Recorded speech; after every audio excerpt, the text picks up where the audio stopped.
All right, guys, we're live for number 14 in this continuing series of AMP chats, and today I'm stoked to have Dan here. Hey, Dan, how you doing, man? Hey, how's it going? Yeah, awesome. So, Good. Dan and I both have had the honor, I guess, of both appearing on Tone Talk, which I think, Yep. Dan, I was certainly aware of you and your work, but the Tone Talk episode that Mark and Dave had you on was a great kind of get to know you session. It was fun. Yeah, they're always good, right? For the the odd chance that someone either listening to this live or back on replay is not aware of you and what you do, would you mind just kind of filling us in a little bit about Dr. Dan Amps and what you've been up to? Oh yeah. So I started fiddling with tube amps probably, I don't know, I was about 17 years old. So that was, goodness gracious, about 34 years ago. And Right. I fiddled with them for quite a few years, and I tweaked them and I took them apart. My very first amp was a high watt DR103 combo. And Nice. yeah, what happened was, it's a really funny story. So it was 1986 or 87. And anyway, I really wanted a Marshall valve state really bad, because the music I was listening to at the time, it gave you that sound. And so I went I had to a valve state amp at one point. I wanted something terrible, man, back in the 80s. And Wow. yeah, I went to the pawn shop over in Halifax. There were some really good ones at the time, and I was $25 short for the valve state. So I said to him, I said, well, this is what I have in cash. I said, like, what can I get? And he goes, I got this old high watt in the corner. He goes, it's just a 1x12 combo. He goes, I sat there and I thought to myself, I said, well, I love the Who. I said, so the thing is I said, let's get it. Let's give it a rip.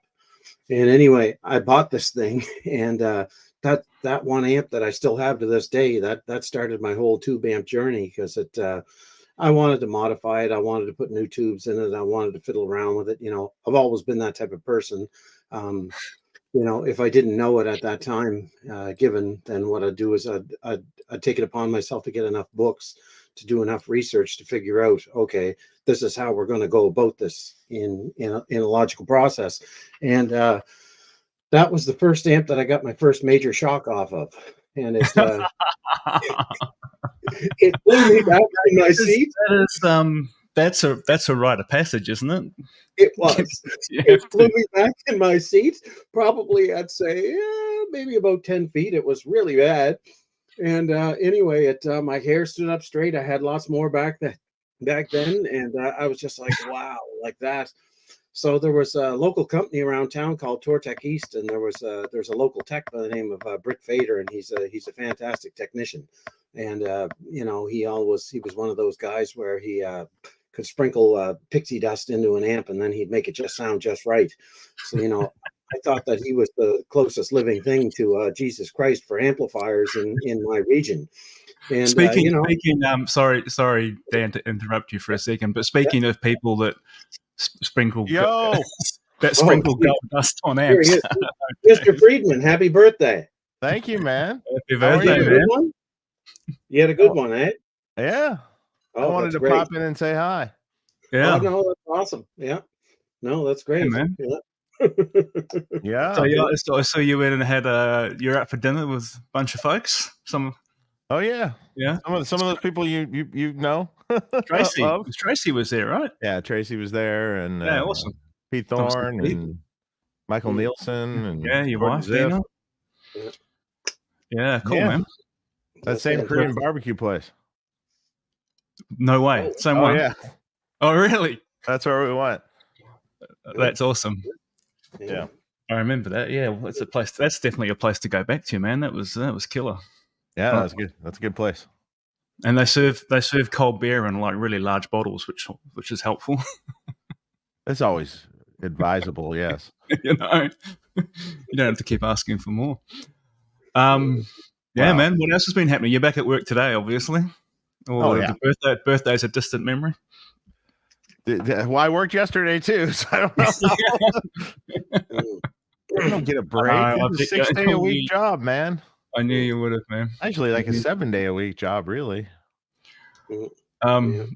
I'm gonna go to a comment in the chat here, Dan, because I don't know what this is, so maybe you can explain to me what it is. So John here is saying, so you're in Nova Scotia, right?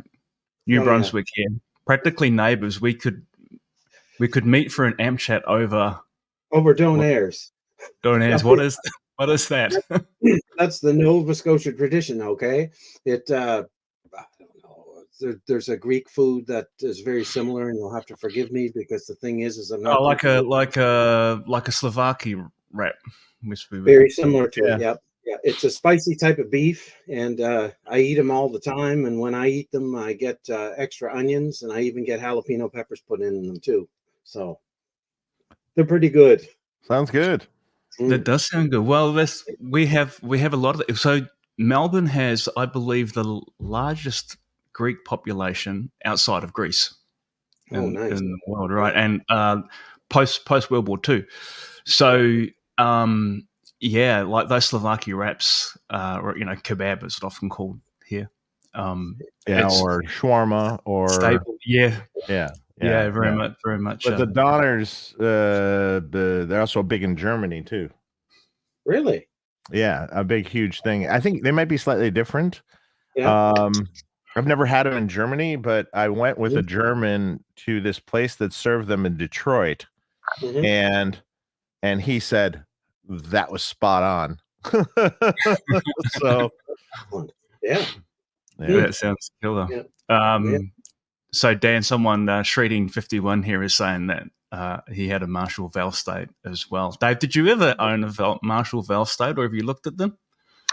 I fortunately have never owned a Marshall valve state. Dan was I might have owned a power amp. I might have owned one of the power amps maybe once. Dan was just saying before you jumped on that was the one amp that he wanted when he first started. That's what I wanted. Yeah. Oh yeah. Oh wow. Wow. Yeah. Well, Dan, is that because like we're some guitar heroes that you were following? Were they using one of these? Like, what was it about the valve state that you? I just wanted it. I always loved the sound of Marshall. I couldn't afford a plexi, so the thing is I figured that would kind of be the second best thing. Probably the guitar player that really introduced me into the guitar that I like, the quintessential sound. I fell in love with Kiss, and Alive 1 was my first record, and ever since then I kind of always followed Ace Frehley, and I just loved his tone, and all the best players played Marshall. You listen to Ace Frehley, Van Halen, all these guys, that's all they ever played. It was just the best sound, This I agree with. I think we're all on the same page here. Yeah. So Dan, like this is this session's all going to be about Marshalls, right? Particularly the vintage Marshall circuit. So, like, if we fast forward in your journey, right, to now, to like what you're doing with Dr. Dan, and I follow all your stuff on Instagram. What's your favorite? What is your favorite vintage circuit? Like of all the stuff that Marshall have done, what's your kind of like? This is my home base, Well, my favorite sound is probably a 6850 watt plexi, 1987. Some of them fancy that, Dave. Fancy that. Some of them just how about that? They sound so good. Who would have thought? Yeah. They sound like that one, for example, like this one. Yep, exactly. Yep. They just sound so good, man. They just sound so good. It's probably 8 years ago. I was jamming with a couple buddies of mine, and my buddy Jim, who lives in town, he always has beautiful guitars. Jim's we're really good friends, and he had a late '69, and I couldn't get over how good that amp sounded. So I asked to take it apart and everything. I went through it, and then I went so far as to buy a 1987X, and then I was totally destroyed by that amp because it sounded terrible. And then I said, no, I said, enough's enough. I said, I'm going to build one of these suckers. And I built one 9 years ago, and then I kept rolling with it because it's you hear a good sound, and then what happens is when you hear that good sound, you know what it's like when you play guitar. You're constantly chasing it all of the time.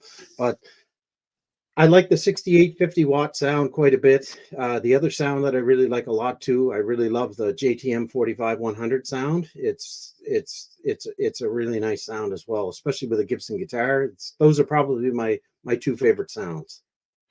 What is it about the, and a question to you too, Dave, man, like if it's like 6850 watt, you're very specific there about the year. Well, yeah. What is it about that year that like makes it? Mine is, well, first of all, and I'm sure Dan will tell you too, what is that spec exactly? I'm not exactly quite sure. This is where I'm going with this, man. There's a lot of variations on a 68, and then going into 69, and then some were leads, some old ones were converted to lead spec. Yep. So what is a 68? I don't know. I like let me rephrase this. I like a lead spec. Yep. But 0.1 output couplers in the 50 watt, in a 50 watt. Yeah. Yeah. But lead spec front end. Yep. For the sound I'm after. Yep. And it just so happens that's sort of how mine's set up. Yeah. That's my preference. Now, JTM 45 is fantastic, but I mean, I like go for a little more aggressive, of a tighter tone. A 45 can be great, but you're going to be turning the bass off or down super low, and and it can be. I've heard some amazing ones, and I've heard some ones that aren't that great, and but Dave, what is it about? Specs. Is there anything in the filtering on? Think about like your 68. Because let's use that as an example, right? Because as you say, like from amp to amp, they can be, who knows, right? They could be different. Yep. Is that standard? Is that kind of 50 microfarad all the way through, 100 in the mains and 50 all the way through? Like, what's the filtering on that? What day was it? What did they have in stock? Yeah. Right. I mean, there's so many crossover variations too, like transitioning out of 45 into, the Black Flag 50s kind of thing, and transitioning further into the 68, the Plexi, man, the variations are all over the map. It's like you see one, you're like, okay, this has no tube rectifier, but it's sort of lead spec, and well, it's like that 67. Remember that 67 I had here, Dave, and I've sent you a bunch of pictures about it. It was a tube rectified JTM 45 front end, but with factory EL34s and a 50 watt OT, also factory. So it's complete. Yeah, there's you just sort of. My amps, what you said, 150, and 50s the rest of the way. But you can vary that some, and two you got to remember two caps, right? Caps. Yeah. So the tolerance on filter caps, especially then, was pretty huge. So you could have 30%. Up to 30% off. Yeah. So maybe a 32 microfarad cap was really reading closer to 50, or they generally went up, not generally down, though. I've seen. Mm-hmm. Does your amp still have the original electrolytics, Dave? Does yours still have the original electrolytics? Yeah, it does. Okay, so they still work. Yeah, even after your JTM 45 experience. I've not wanted to change them. I know what you mean. And they are healthy still, actually. Yeah. At least on my capacitance meter, they say so. On Stevie Fryette's capacitance meter, they said so. But I just haven't wanted to change it because I'm the same, man. I got that 69 50 watt, the old tremolo circuit. I was tremolo amp that has no tremolo circuit in it, and I don't want to change them. I mean, I would do it, and I was thinking about doing it recently because it is you can. The sag is real. It's starting to get a little tired, maybe, but yeah. I just cloned that. Okay. Oh, well, this is the Plex amp, right? Yeah. Yeah. So obviously that all brand new components. It's baked. It's done. Okay, cool. Pete Thorne and I And- finished it off. Awesome. And we got to the point where like, well, fuck. I like the new one better. Of course. And so once you get to that point, you're like, okay. That's killer. And so obviously that's all like brand spanking, new components, filter caps, all that kind of stuff. Did you have to, you don't have to say what the tweaks are, but did you have to tweak the circuit at all to make it sound like the 68? Like in some it's degree? almost identical voltage and signal path wise. I think there was one cap change. I actually had to take a little more bass out of it. Interesting. I generally find newer reissue, transformers and things generally have a little more bass than the original ones. Okay. It just seems to be across the board. At least that's been my experience. A little bit. And then, like you mentioned 68 as well. Is there a particular combination of values in a 68 that you think's the magic combination? It's hard to say. It's like you guys say, and I mean, if you look at any schematic and then you look at a handful of these amps, like you actually break them down and look at them. I mean, I think on the standard given rule of thumb is on the 68 that you have a 47K resistor hooked to the speaker tip, but I've seen them on the 8 ohm tap. I've seen them on the 4 ohm tap. I've seen a bypass cap on V2A. Sometimes I don't see a bypass cap on V2A. I've seen the volume coupler change from 22 nanofarad down to a 2.2 nanofarad. And I've also seen bright caps range from 500 picofarad all the way up to 5,000. Yeah. It just depends on what they have that day at the factory. I actually got in a really interesting conversation with this once with Ken Underwood, and he's one of the last living guys from the original Marshall factory, the original Rat Pack, I guess you could say. And he follows me on my Facebook page, and I'll put pictures of amps up or repairs or whatnot, and I'll put a pretty good detailed photograph, and then he'll chime in right away. And I remember once I was doing a restoration on a 12,000 series super bass amp.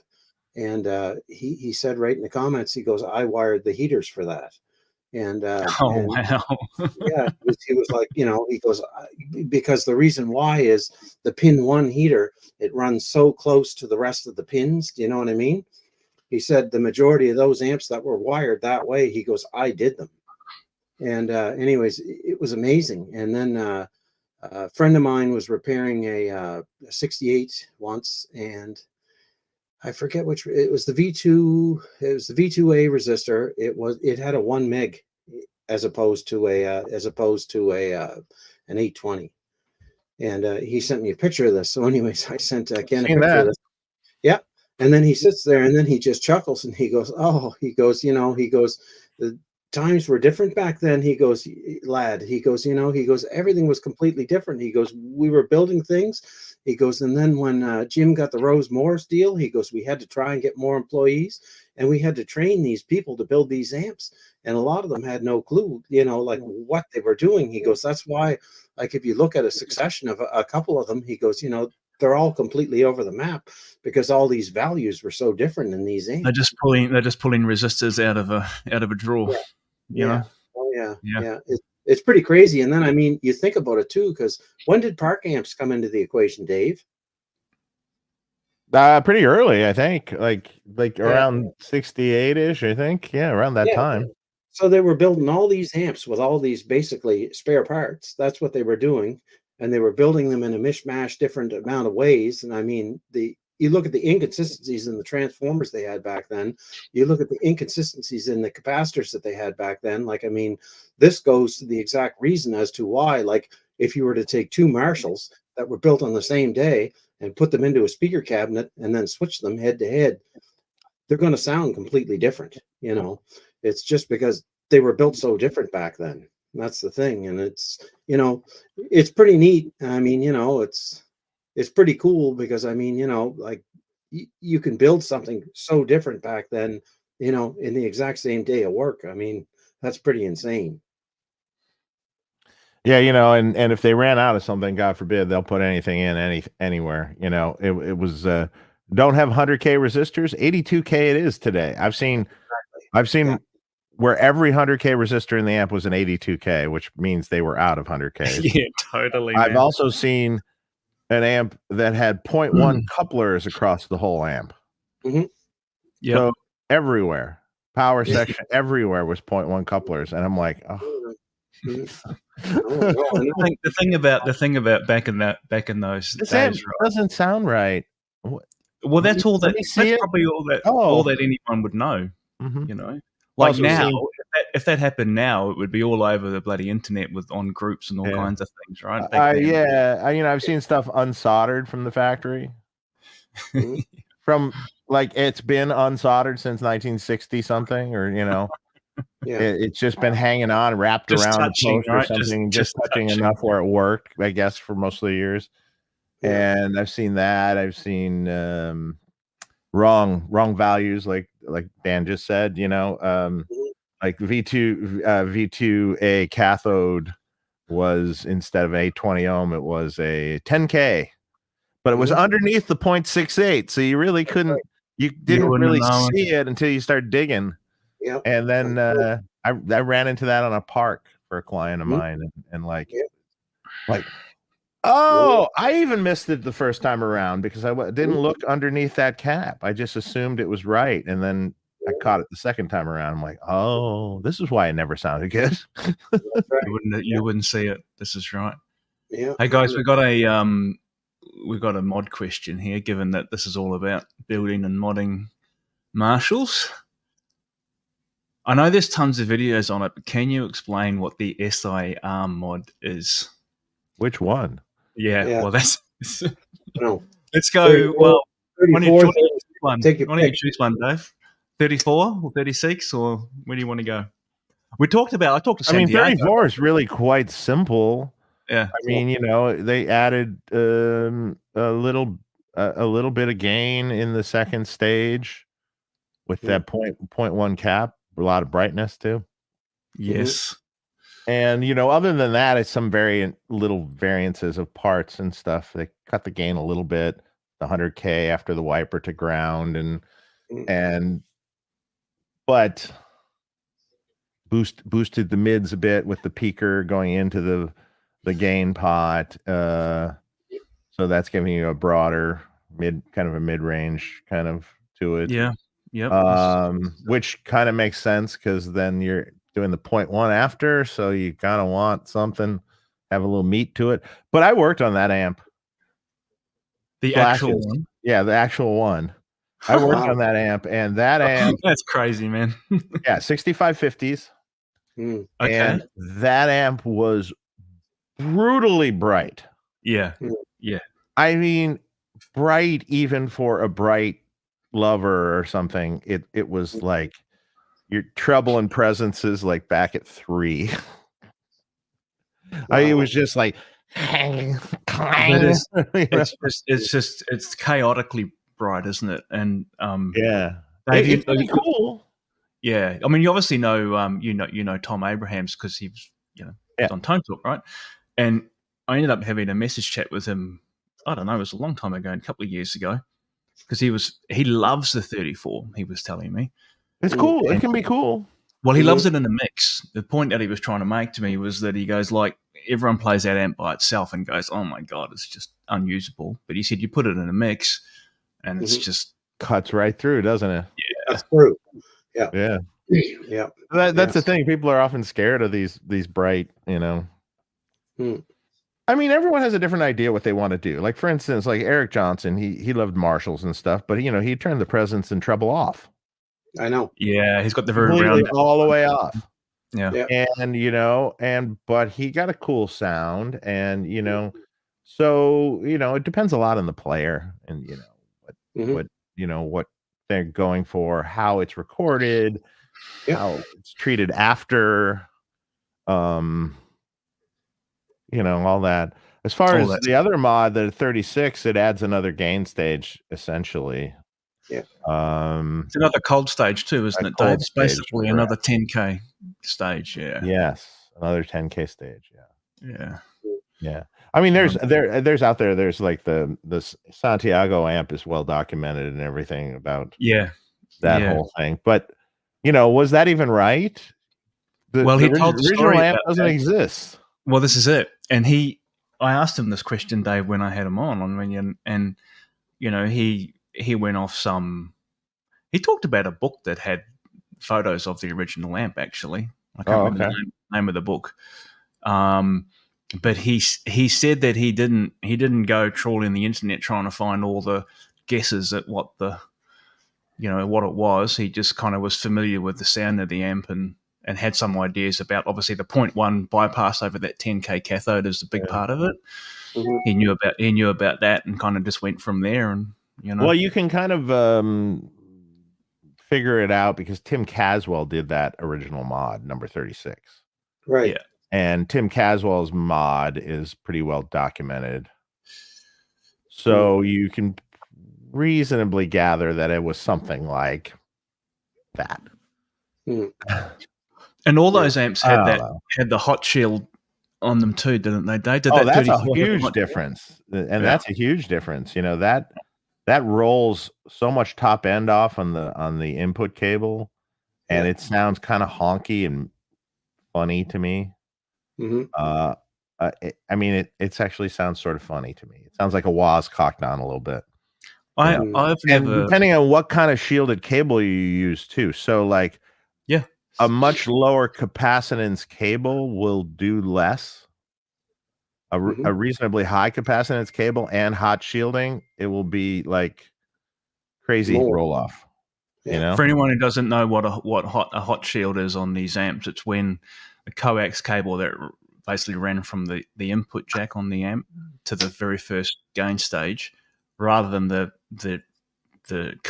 outside of the coax's shield of the coax being grounded, which is what you'd normally do. They set it to the plate. Yeah. It's got 300 volts on it or something like that, and it creates a big capacitor with the signal in the wire, right? And it rolls off top end. But I don't know, Dave, when I first kind of learned about that hot shield stuff, I just thought this is kind of crazy from a safety perspective. It's like, I don't know, 300 volts on the shield that you're plugging to a jack that you're plugging your guitar cable into. I don't know. I tend to even in like the JSM 800s that have that and stuff, I tend to take it out. I think it sounds better, to be honest. I think it just sounds more open and just sort of better. I mean, I understand rolling it off, but I think it sounds better without it. A few people here are wishing you happy birthday, Dave. I'm already way behind in the chat here. There's a question for you, Dave. More guitars. Well, I have no idea. Yeah. They're there. They're there. I know they don't answer their phone, and they don't have a website, and they don't answer their email either. I don't know how they do anything, so I'm not sure. Yeah, well, they're still putting product out, right? Yeah, but I mean, I don't know how. I don't get it. I don't understand. So, but legendary times. Bruce Egnator goes, couldn't you just have a small cap instead of a hot shield? Yes, you could. Yes. Is Bruce in the chat? Yes. And you could do that one of many ways also. That's true. This is it, Bruce. And I am pretty sure the plate, a cap to the cathode, a cap to ground. I asked Santiago this question because when he did the AFD 100, right? Yeah. He didn't put a hot shield in it. No. So it's like, no way. But he did that. He just rolled off. I don't know where he put it, Dave. I can't remember. I think as you said, that amp's pretty well documented and available on the internet. So yeah, people can check it out. Nice to see you here, Bruce. That's awesome. Legendary Tones is saying, Dan, you built him a 68 1200 series 100 watt VH spec. That sounds awesome. It's phenomenal. I love the punch more than the 68 50 watt models. I know Dan and Dave prefer the 50s, but I think they're wrong. Oh, I own this 50 and it's a great sounding 50 and I love it. Do I prefer a 50? I don't know if I prefer a 50. Yeah. A great 100 watt is awesome too. Yeah. They both have a specific purpose, I think. Yeah. I mean, I don't, my particular 50 sounds a certain way and I like it. But a lot of them don't. So, I mean, I've worked on many 12 series 100 watt plexis, including, the one. Yep. Yes. And the one. The one. Yeah. And, what you now. And the 12 series is interesting because it's got lower plate voltage a little bit. What were the plates, Dave? Was it 460 to 470 range, or halfway in between, or somewhere in that range? Generally, all the 12 series that I've ever seen have been there. Yeah. Right. And then they have the lower filtering on the screens. Yeah. And the phase inverter cap can vary. It can be 100, or it can be like 40, or I've seen it 50. I've seen a few things. And it was 100 in that. It was 100 in Ed's. In Ed's amp, yeah. I think. And 33s. Maybe it wasn't originally, but it was 100 in the end. And then the preamp caps are 33s. 33s. That was pretty common for the across the board, the dual little cap they used. And the weird thing about Ed's amp was it was a 50K mid pot. Yeah. That's makes it. And that was original. Yep. So that goes again. Marshall ran out of pots that day, and they threw in the 50K because they had it from the tremolo amps. Yeah, that makes it. Well, I use that. So, Dave, in my 1987 T, the tremolo amp, it still had the original pots for the tremolo circuit, even though that had been taken out. The rest of the circuit. So I did that. I swapped took the 50K out and put it into the mid pot position on that amp with the original 50K pot. So, if you look at that, if you do like a tone stack calculator thing, and you just look at changing the value from the two, in reality, it's just all it's doing is taking the mids up. And if you actually turn the value down of the 50K pot simulated, right, it puts it right back to where it was.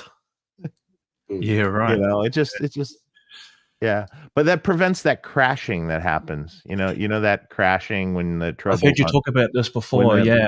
When everything's on 10, 10 often the treble being on 10, there's this crashing thing that happens.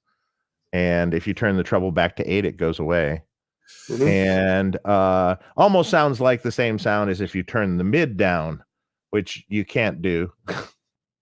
Your tone controls are almost useless, really. But if you turn the mid down, it's a horrible crashing sound also, right? So with the 50K mid pot, though, it kind of fixes that problem because it's boosting the mid some, so you don't get that same thing, which I always wondered, because most of the Marshalls I always had to turn the treble to 8. But with Ed's, you turn everything on 10. It was great. Yeah, interesting. So that 50K. And then I looked a little further, and I was like, oh, it's a 50K mid pot. I've seen some of those and played with some of those mods, and I've even tried it myself, where you lift the ground on the mid altogether and basically pull the tone stack out completely. I don't like it. It's kind of like no. And you got to have that tone stack there, even if you've got everything on 10. Yeah, you got to have it there. Yeah, got to have it. It's just no good. Sure. Yeah, you do. Mike's here. Hey, Mike, good to see you, man. Mike's getting all excited about the new SLO preamp that was teased on the on the Facebooks yesterday, or yesterday my time anyway. Here's an interesting question for you two guys, because Dan, I know that you use mercury magnetic transformers pretty much exclusively, and Dave, I know you're so on them. So question here is from Vince: do you think mercury magnetics are worth the money, or are there others out there that perform the same for less?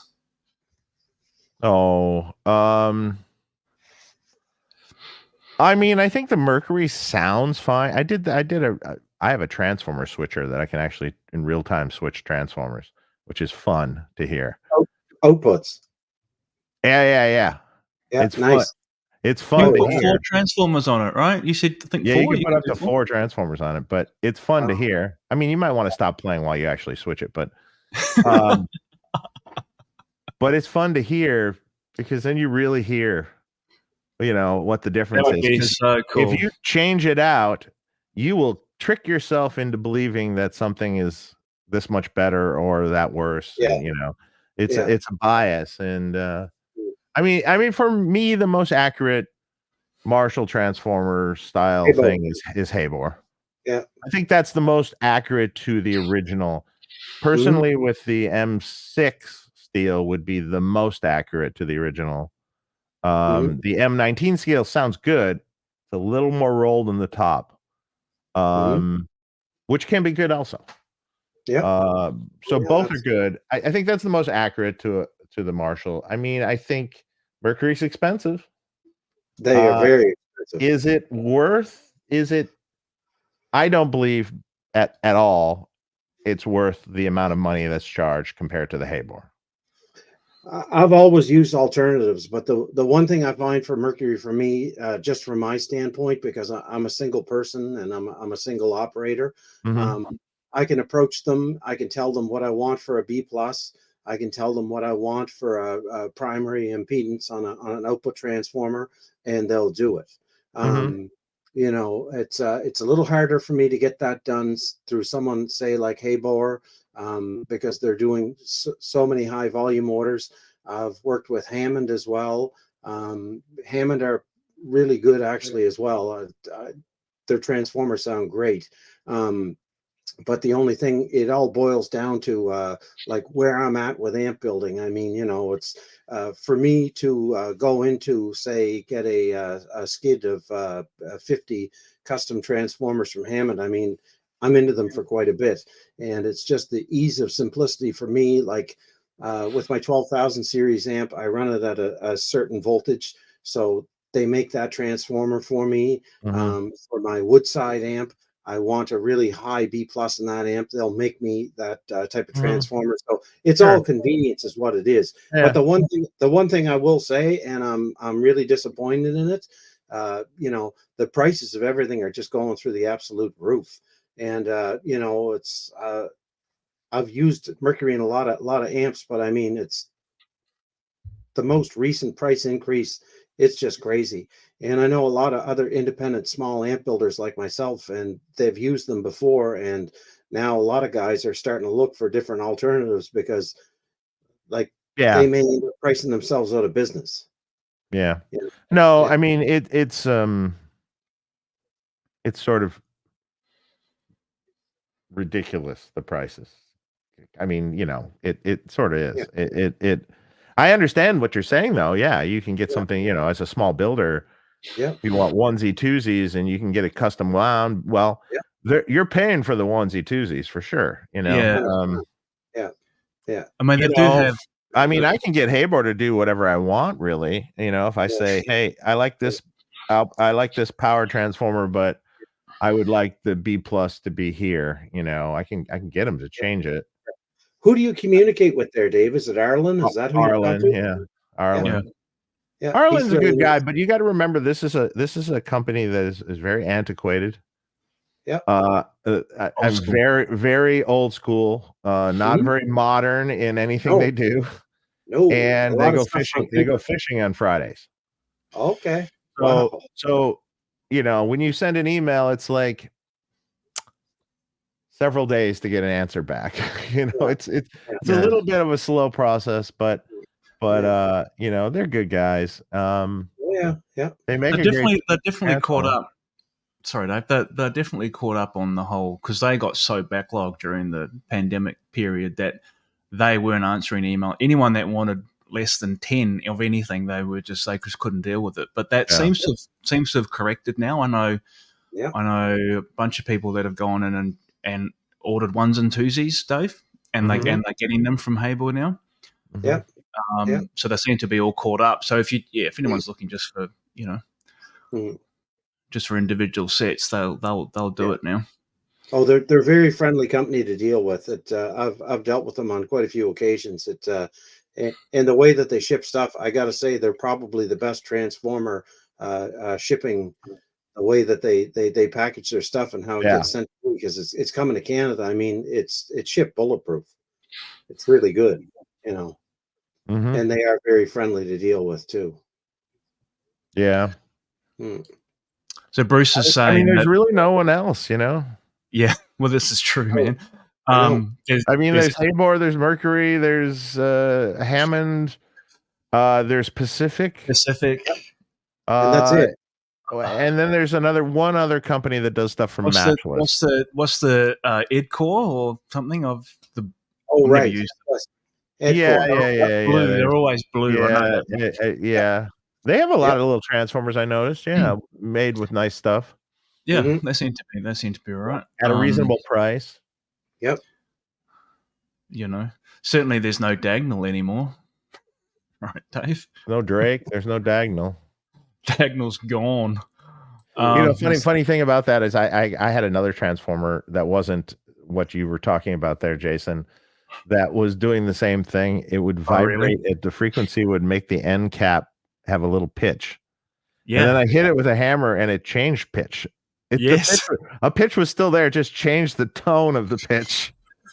For anyone who doesn't know what we're talking about, I've got, and Dan, I'll tell you the story quickly. I had a reissue JCM 800, the 2203X, a new one that was sent to me. So 2023, the guy had just bought it off the shop floor here and sent it straight to me for a mod. And I, powered the amp on, and there was a 1 kilohertz ring coming from the power transformer. And when you touch the transformer, it would stop. The oscillation would stop. It sounded like a test signal. You put 1K signal into your amp. It sounded just like that. I had the exact same thing happen with a brand new classic tone transformer as well. It was just vibrating. The shell was just vibrating just at the right frequency. Wow. I hit it with a hammer. Fixed it. Well, mine didn't fix it, but it changed the pitch of it. Did it go up or down? And what was it? Was it quite high pitched to begin with? Yes. And it was driving me crazy because I was sitting there on the bench. It's sitting on the bench. I'm like, that's driving me crazy. Oh man, that was like, I was listening to this thing and going, nah, like if I send this to the owner, even when you put it in the head cab, you're still going to hear it. He's going to think that. And this was a Haybor. This was a Haybor doing it. Oh really? Yeah, it was with Germino amp, so I'm pretty sure it was a Haybor. Yep. Probably he uses a lot of those. I think he uses them, and he uses Chris Marin quite a bit too. Oh yeah. Oh, maybe it was Chris Marin. Yeah, I didn't pay attention. Yeah. Does Chris does Marin wind in his own transformers, or does he just have specs that get wound by Haybor? No, he winds them. He makes them. Yeah. Mm-hmm. Yeah. Awesome. Nice transformers. Yeah. Yeah, I've heard a lot of good things. He's an interesting guy to talk to because the thing is, I've talked to him on several occasions on the phone. Like he'll love to talk to you on the phone, and when I call him, like he loves hockey. He's originally from New York, from upstate, so he's a East Coast guy, and he talks about hockey, and then he also talks about Moosehead beer, which is literally about 15 to 20 kilometers down the road. And he tells me all the time, he goes, I love that Moosehead beer, eh? He goes, that's the best stuff known to man. So every now and then, if I'll ever have one, I'll take a picture of it, and then I'll text him a picture of the Moosehead beer. Just to rub it in. Fucker. Yeah, just to rub it in, eh? But oh my God, Chris can talk. Holy camole, that man can talk. Yeah, I've had a couple conversations. Yeah. I've bought a couple things from him over time. Yeah, it's good stuff. I have a funny feeling his storage area where he's got a lot of steel. Like he's got a lot of it. I think it's pretty insane. Yeah, they're cool. They're good transformers. Yeah. Anthony's saying there are these only two prototype Marshalls made for Doug Eldridge, marked DLA on the front with Sharpie. We ever seen them?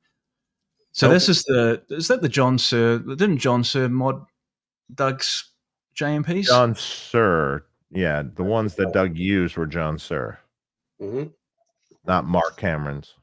Yeah, and this is the John Sir mod, not the Mark Cameron mod. And the Mark Cameron Aldrich is a 4-stage plate fed design, isn't it, Yeah, Dave? I think so. And John's is a normal cathode follower, but with an extra stage.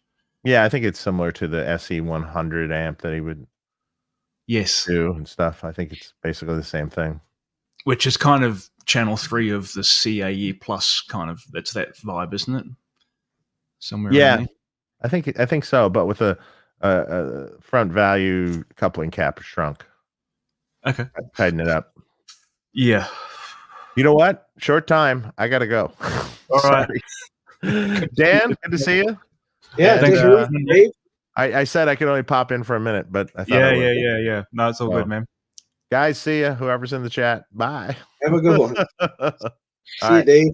Bye. Yeah. Bye. See you, buddy. Always talk, right? Yeah, always nice to have a cameo from Dave. Yeah, he's a good cat. Always adds to the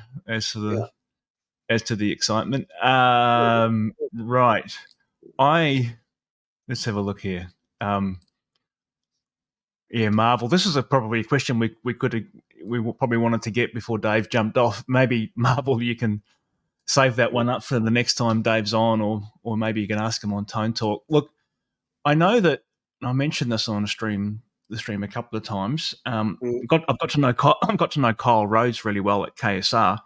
Yep. And Kyle definitely has ambitions to expand to that. Like Kyle's expanded to the point now where he does everything. Woodwork, Tolexine, makes chassis. Yeah. He's got PCB stuffing machines. He basically everything, but the PCB fabrication itself, which is almost always outsourced to China. But absolutely has an ambition to get to the point of transformers. I don't know. I think it's just kind of quite specialized.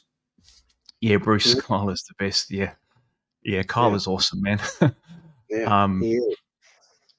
Yeah. So BAD, look, I don't know, mate. I mean, it probably would take, it would take a lot of space and some expertise, and while they've still got Haber there, supplying them what they need at a decent price, it's probably not a priority, is my guess. Transformer is really the heart and soul of your amp too. I mean, if he's got something that's working really good for his particular application, then why change? Yeah, this is it. So Dan, I'm going to ask you a couple of questions, man, about building amps, if that's cool. Sure. So I think a lot of the guys that listen to this stream or this channel are either they're already doing DIY builds or they want to, but they kind of they just haven't figured out kind of where to start or so on. So what would for someone starting out and wanting to kind of just build their own stuff, what would be your advice? Someone, they want to build let's just say hypothetical, they want to build themselves a 50-watt Marshall. Well, it's always good before you do anything to do all of your investigative research first.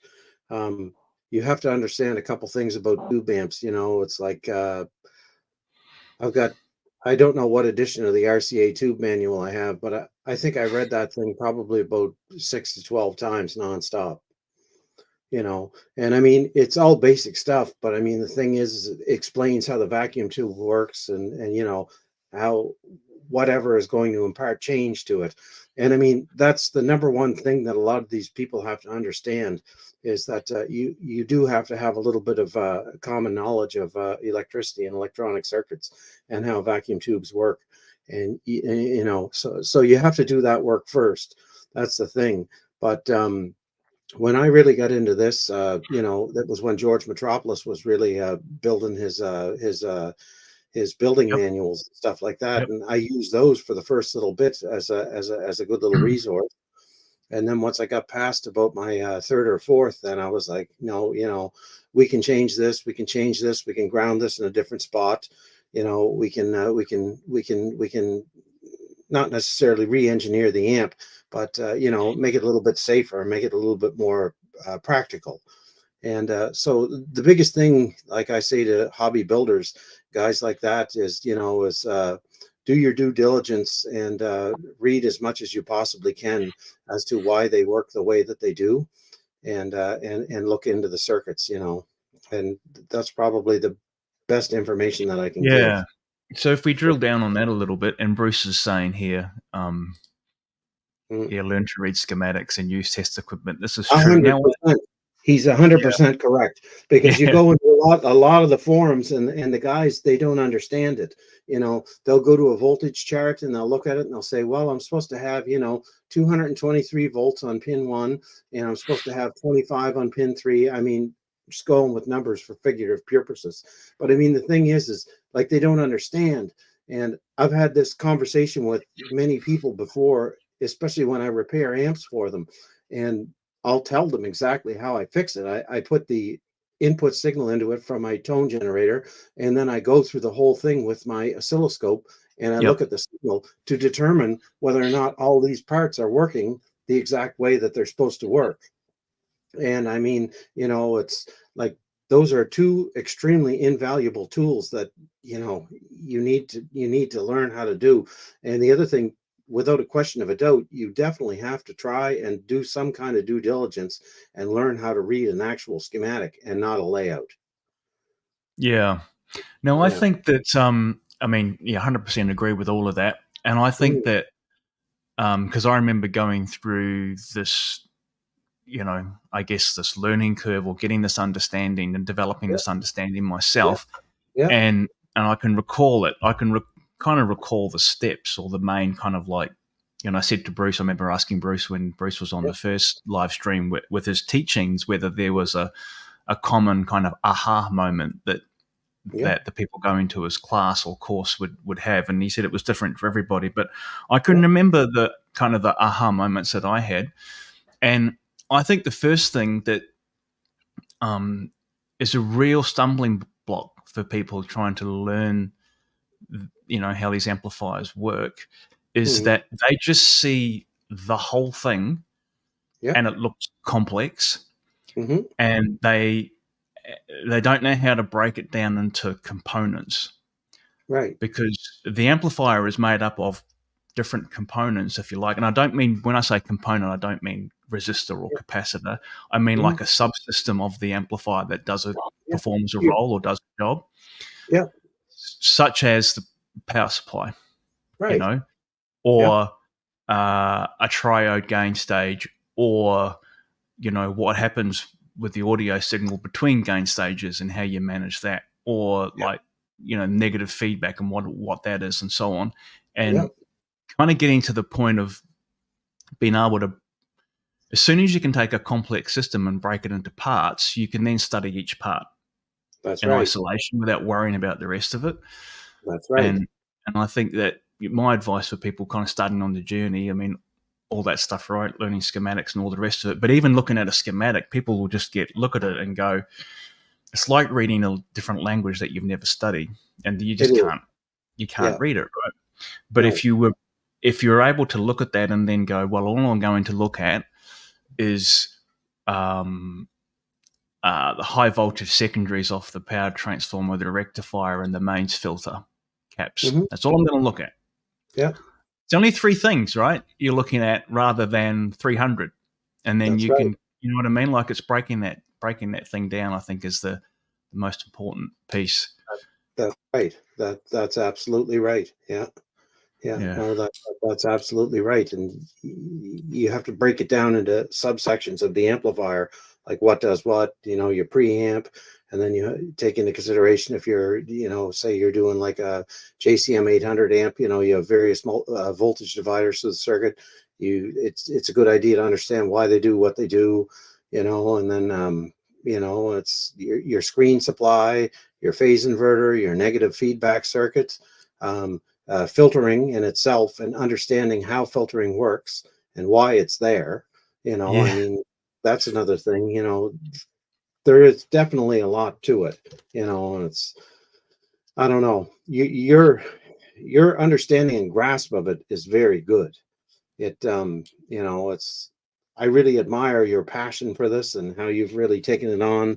I mean, your amps are awesome, you know, and it's, I mean, they're a marvel of engineering for what they do. They really are. And one of these days, I hope to get where it's at. But I mean, it's like everybody takes things in different stages, and and I think you're absolutely right about learning how to read schematics. But just to look at things like your mains filtering or whatnot, or break it down into sections, Yeah. it's yeah, that's a big part of it. It's a big part of troubleshooting them too when you have to repair them. It is, man. Because if you kind of get a grasp of what each of the main, let's call it subsystems or whatever, in the amplifier and what their role is and job is, then troubleshooting becomes infinitely easier. And so does modding, because if you want to change what the circuit is doing, obviously an understanding of the thing is really helpful. Look, I think that the thing that with the YouTube channel, right, that I started a few years back now, and I did focus. I haven't done one of these for a little while, I'll be honest, but I did focus on, in the early stages, particularly trying to put together some kind of educational content. Yep. And there were, one of the things I found with doing that, of course, and I guess any teacher or educator would say this, is that when you actually have to try and explain how something works to someone else, it forces you to get an extremely good understanding of the subject matter, because you can't explain something. You can't explain something complex in simple terms if you don't understand it incredibly thoroughly yourself. And that's absolutely 125% correct. Yeah. Yeah, so it was actually doing those videos in those early stages of the channel, I found really actually helpful for myself, because it forced me to knuckle down on certain things and like really trying to, really understand what the hell was going on, to the point where, for the first time I started drawing load lines and all kinds of stuff because I was forcing myself to really understand what was going on inside a 12AX7 and and so on. So I think it's really, it's critical, right? So I think for guys that I reckon, like, in terms of understanding schematics, my recommendation would be to start in either the back end of the amplifier or the front end. And what I mean by that is, like, just focus on what's going on with the B plus line, getting the power supply stuff, right? So maybe start there and think about, like, okay, I'm plugging AC mains into this amp, right? It's AC. If anyone doesn't know, the amplifier actually, the gain stages in the amp, including obviously the power tubes, they want DC, right? And this might sound stupidly obvious to a lot of people, but maybe some people don't realize this, right? That you have a whole part of the amp, maybe it's tube rectified, maybe it's solid state, and then the mains, filter caps, screens, filter caps, and so on, whose job it is to convert that AC into DC. And if you can look at some schematics and layouts, maybe just to orientate yourself and start to understand what's going on there, that's a huge part of the amp that you'll be able to then componentize in your brain. Yes. Right. And looking at the front end, the other side of the coin, if you like, is to trace your audio signal through the amp. Yep. And you mentioned that, Dan, with your scope, right? You put a test signal into the front end, and with an oscilloscope, you can trace it through. Well, you can do that with a schematic as well, of course. Right, you can, yeah. You actually both. Yeah. What about? Yeah, Bruce, I go to a few of the comments in the chat here, right?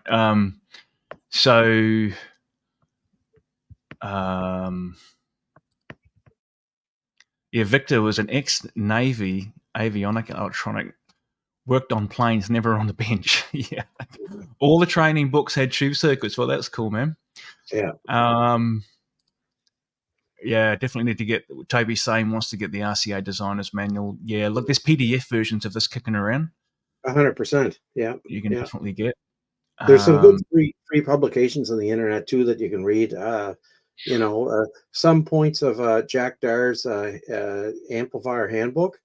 They're really good. It's it's all pertinent information. I mean, you know, it's, you read it and then you read it a second time and you read it a third time, and every time you read it, you learn something new. You know what I mean? Yeah. Yeah. And Victor and Toby are both saying, yeah, block diagrams. So I guess what I was talking about there in terms of kind of, compartmentalizing parts Yep. of the amp into bits. This is Yep. exactly what I'm saying, right? Because if you just look at the whole thing and try to absorb that in one go, it'll never make sense to you. It never makes sense. No, not at all.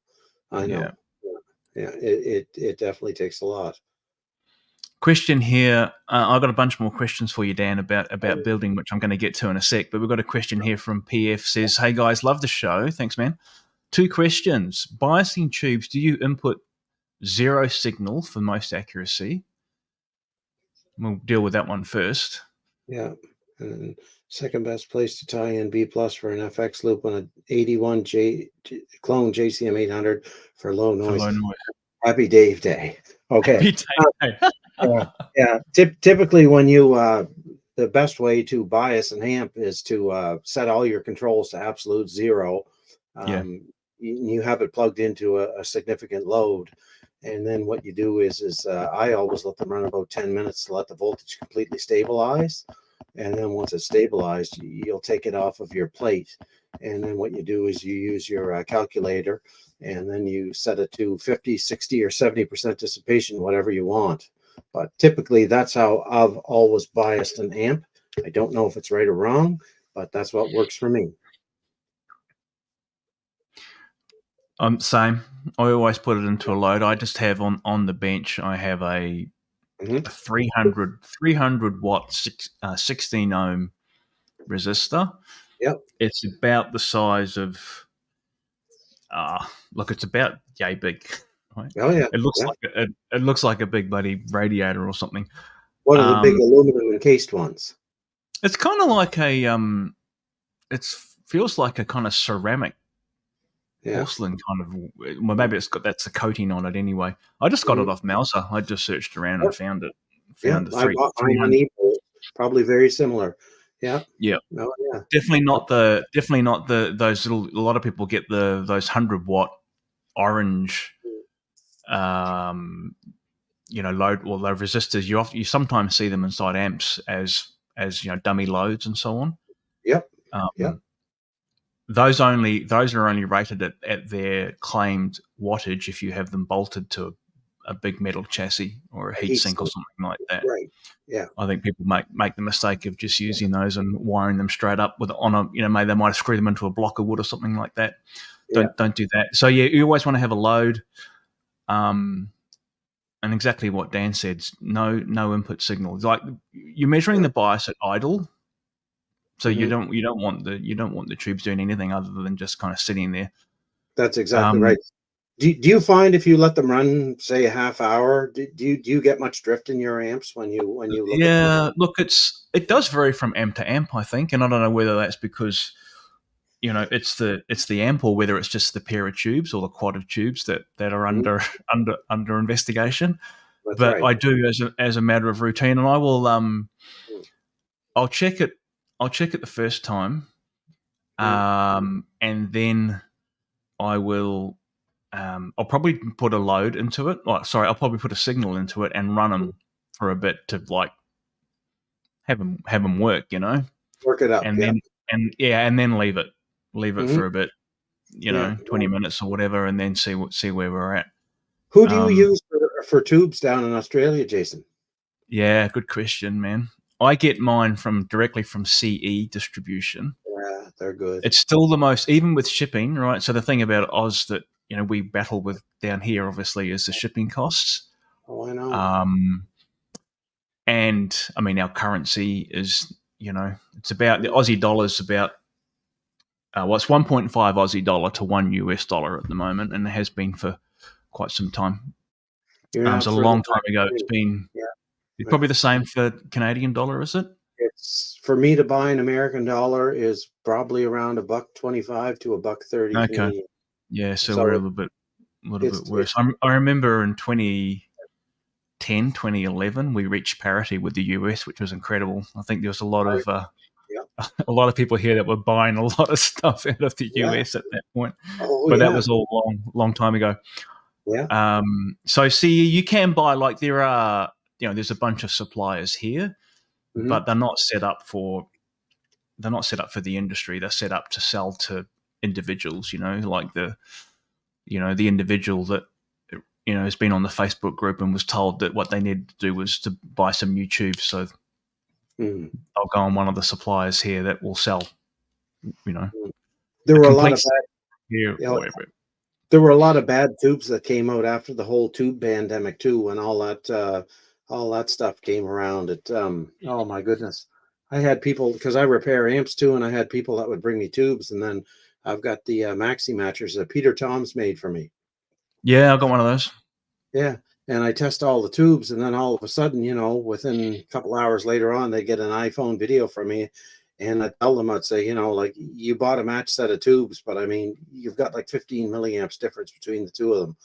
And I'd have my fingers pointing to each tube and whatnot. But I mean, like, a lot of bad tubes were sold through that tube pandemic because everyone wanted them so bad at that given point in time. They just bought whatever they could. So a lot of these dead tubes that a lot of these resellers had, like, they got sold.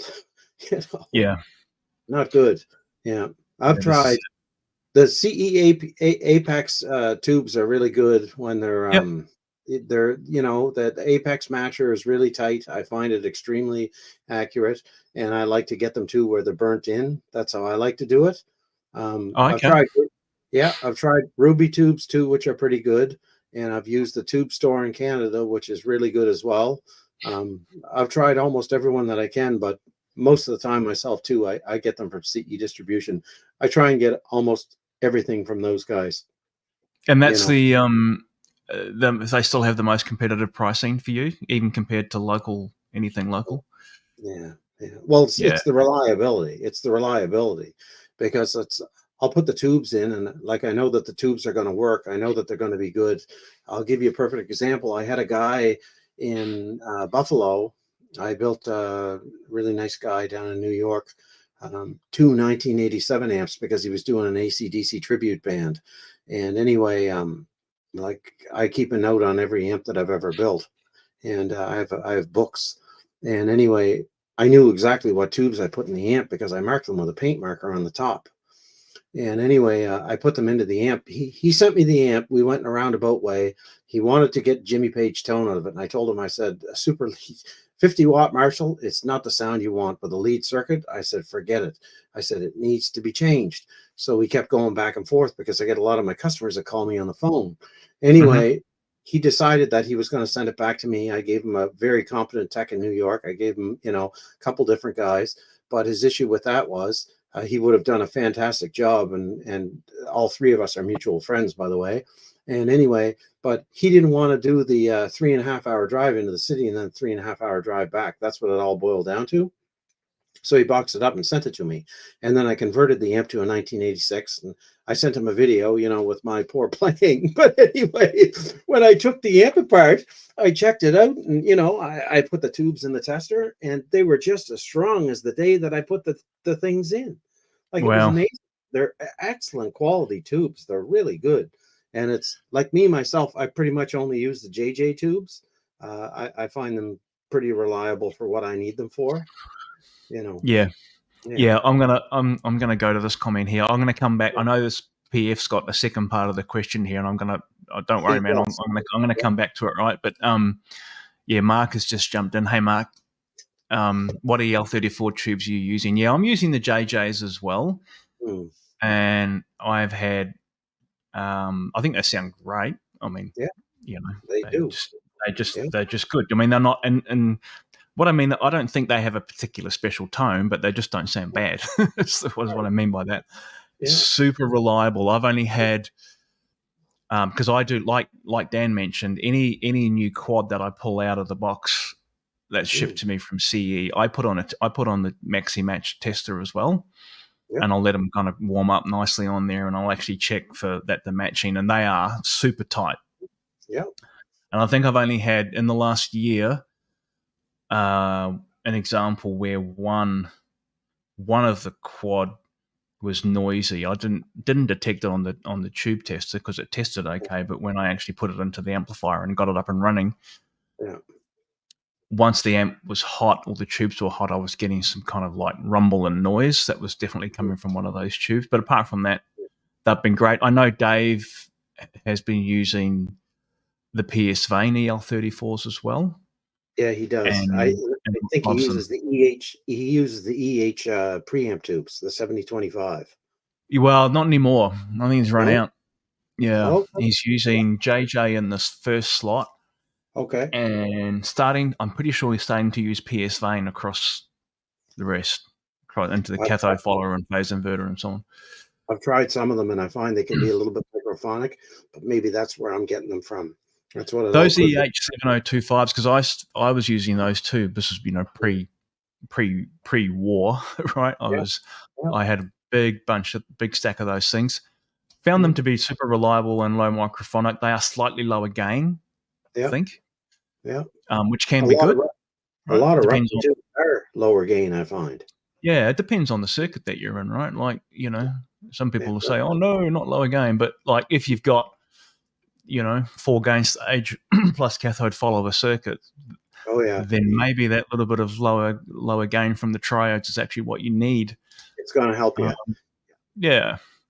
So the second part of the question here was best place to tie in B+ for an effects loop on an 81 clone for low noise. Look, if you're talking about an LND 150 style loop, which is let's kind of call it a bit of an industry standard these days. Yeah. Most people, including myself, will pull that off the phase inverter node. Yeah. I have seen, and I have done this a bunch too, pulling it off a screen supply, but typically off the screen supply, you've got to drop the voltage a lot to get it to the point where a loop like that will be happy, because you're looking for, in those LND 150 style loops, you're looking for 300. About 300 on the loop side.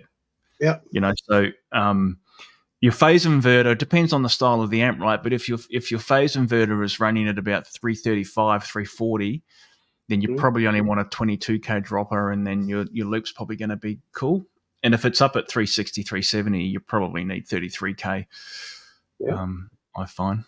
Yeah, but phase inverter's pretty good, right? You need to be aware, and again, you get a little bit of variation on this depending, but when you put a loop in, one of those loops into an existing amp, the voltages from the node that you tap into and downstream through the rest of the preamp, all the voltages are going to drop. They're going to drop. Yeah. So you need to be aware of that, and that might make the amp sound better or not. You don't know, right? So, and I remember was it George's original instructions for the Metro? He would talk about if you want to, you can adjust. You substitute that second resistor. So if you had 2 10Ks in series, I can't remember. It's been so long since I read it, but I mean, you might put it at 8K2 or something like that, a 10 and an 8K2, or a 5.6 or whatnot. You know what I mean? You put that in there, and then basically what that happened is the amount of draw, even though whether it's on or off, it always has power, so it's going to draw a current. And then what happens is, because of that, then it's gonna affect all your voltage right down to the very first pin on the preamp tube. So it helped with it, so it retained the original voltages pre the effect loop. Exactly. His question, though, he was asking here about the for low noise. I don't think you'd get much noise from the B+ signal going to the loop. No, exactly. And I think if you're looking for low noise on your loop, there's other techniques that you'd want to employ, which is basically making sure that you use any length where you need to run the audio signal to and from the loop. You want shielded. Make sure your cable's shielded. Ground the shield only at one end. That's going to be the low noise. And 100%. All of those style of loops, they always have a little filter cap on their own supply line on the loop board itself. You won't get any noise from that unless you've got a dirty B+ line, which would suggest that there's much bigger problems in your amp anyway. Oh, 100%. Yeah, right. Yes. Hey, your buddy's on right. here. Yeah. Jeez. So, RJ's asking, how's it going, Danny boy? Not too bad. Yeah. I'll send you a message later on, you crazy fool. Yeah. Now, RJ is he's an amp builder as well, isn't he? Yeah, we met quite a few years ago. We talk a couple times a week on the phone. There's a few guys in Canada that I communicate with, and he's one of them. We've been friends for a really long time. He does his own thing. He builds kind of like hot rod tweed amps and stuff like that. And anyway, but yeah, no, he's a pretty smart guy. He knows how to read schematics, and he understands all the basic theory behind it. And he does some pretty nice work. He builds a couple amps a year. Is he Marshall kind of guy, or like where's his? He builds a few of them, but he mostly likes to get into like tweed kind of type circuits and stuff like that. Cool. And he's had a pretty good little go with it. I mean, he's built some amps that have been in some pretty nice studios out in Western Canada. So that's not a bad thing to have on your resume. He's a good cat. Yeah, we know one another very, very well. He's pretty good. That's yeah. Does that like almost too well kind of thing? Yeah, you could put it that way. Yes. Yeah. That's not cool. A bad thing. Yeah. Yeah, absolutely. Now, Alex here, who's my weekly moderator. Hey, Alex, man, thanks for helping out here. So Alex has got, for anyone who doesn't know, and I'm sure the people in the group probably know, but I'll say it anyway. Alex is one of the admins on the DIY group that we have on Facebook, which is called the Modern Tube Amp Designer and Evolve DIY. The mouthful. If you're not in that group and you're listening to the stream or you're watching this back on replay, jump in. There's heaps of great chat in that stuff and lots of help from lots of friendly dudes.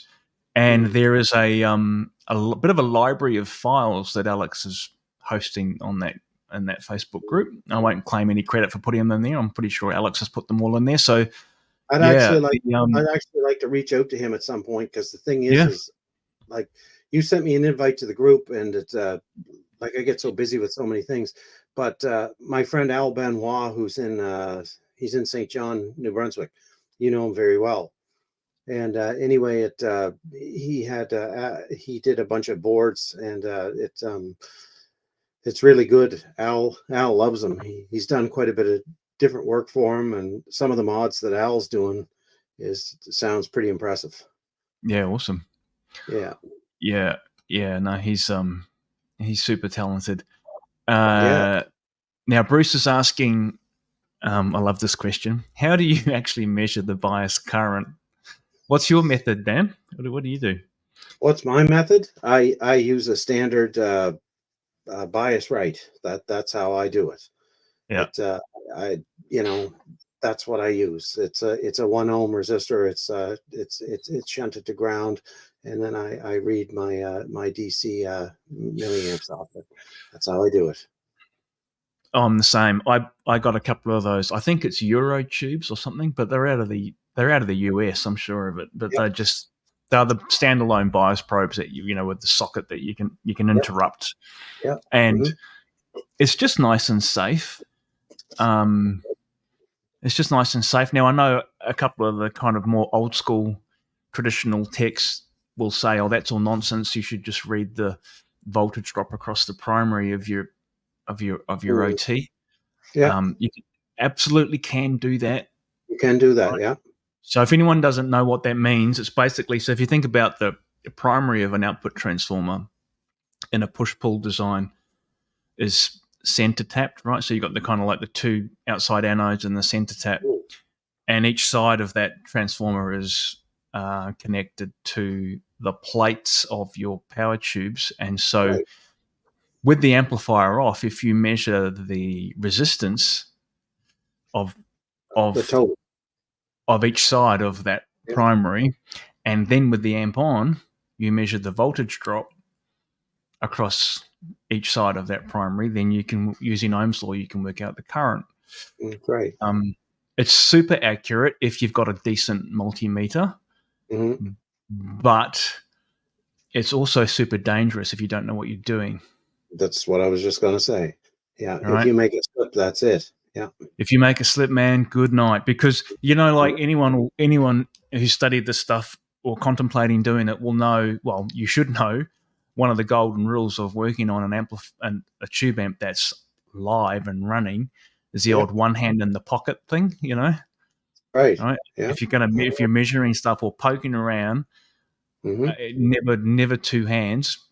And as soon as you are measuring the voltage drop across the primary of an output transformer, which has got, when the amp is on, maybe close to 500 volts DC on it, and you're sticking in there with two hands trying to measure the drop across 2 points in the amp, anywhere between 2 and 5 amps of current, you better bloody well know what you're doing. That's all I could say.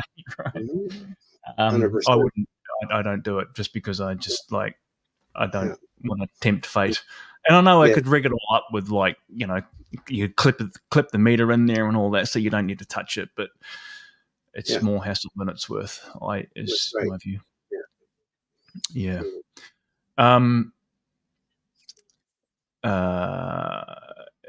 So probes. Yeah. That's the pretty safe way to do it. I know many amps have a 1 ohm resistor kind of, you know, baked in now as a matter of course, which you know definitely works. Captain Sexy 90 saying hello from snowy Norway.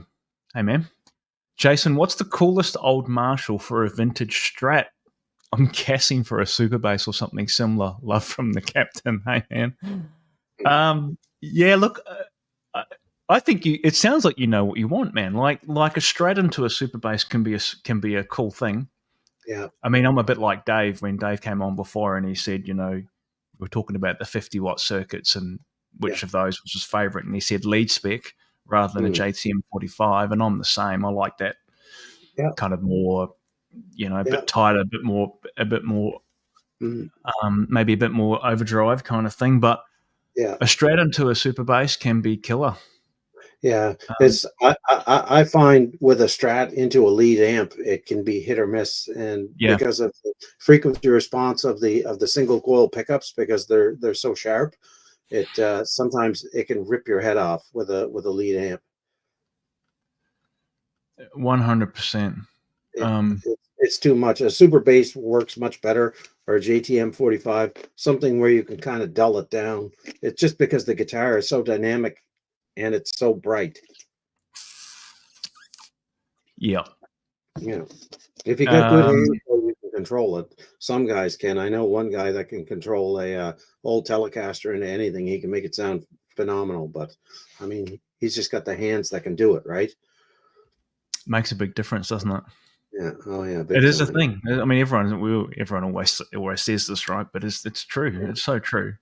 Yeah. Like, you had two different players using the same equipment. They don't sound the same.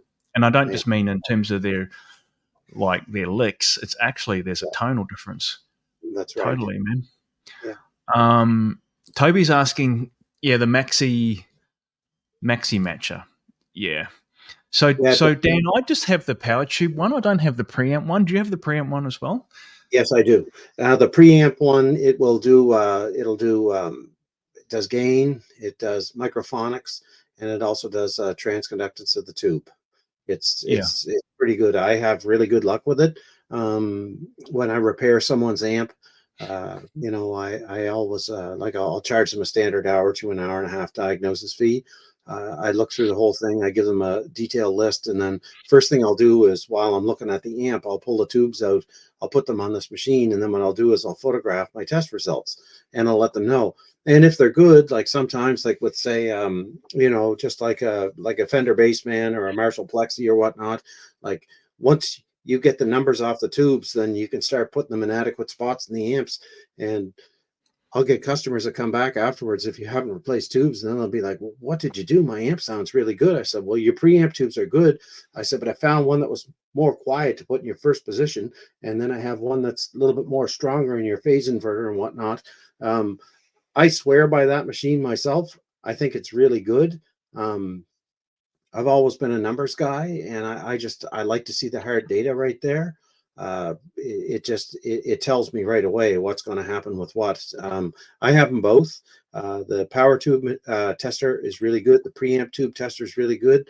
The only limitations I have with the power tube tester, I find if I'm testing anything like a KT88 or 6550, when I test those, how I get the most accurate result out of that is I'll use an old school egg timer.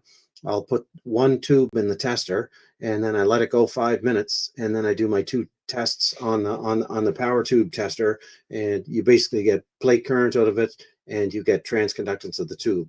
That's what you get out of the power tube one. But for serious amp repair work, I think they're pretty good tester, pretty good commercial tester. That's my. They're probably the. I mean, in terms of new, new product that you can buy on market today, they're probably. Is there anything else? Is anyone else doing them? At the moment, I'm not sure. I mean, a lot of people have got kind of old ones, right? That they've hanging on to and cherish and keep them alive and all the rest of it. But if you're going to go and buy a new one, that's Maxi Match stuff is great. And I can also say that their follow-up support is fantastic, right? Because I had one of the 240 volt models shipped out, obviously, in Australia. Yeah. And there was a small issue with the PT. And the guys there worked with me to sort it out like quick as and ship me out a new one. So it was, they're great to deal with. I had a problem with mine too. I got in touch with Pete directly, and he gave me all the information I needed right then and there. It was it was probably one of the best purchases I ever made, actually, besides my oscilloscope and all my other tests. Yeah, they're really cool, man. I do use mine way more. I mean, I knew I'd use it, but I probably use it more than I thought I would. And 100%.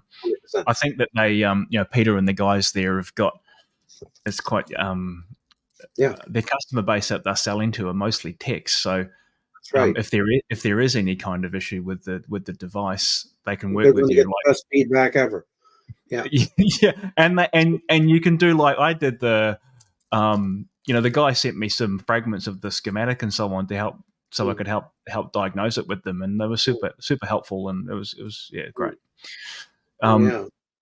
Bruce is saying that no one, including CE, tests for noise. Yeah, this is it, man. So it's a bit of a crapshoot in that regard. So I've ran into that with the tubes. I've ran into them where I've had them where they crackle when they first start. Have you run into power tubes like that? Yeah, well, this was the one I was talking about before. Now, what was really, I never worked that one out, Dan, because I did put that. I had this quad, and I had this crackle coming.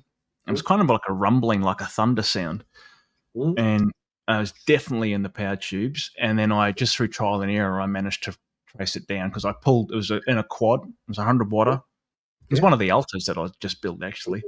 Yeah. And by just running it in 50 watt mode with 2 tubes out, I managed through trial and error isolating which one it was that was doing it, and I put a little X on it, put it aside.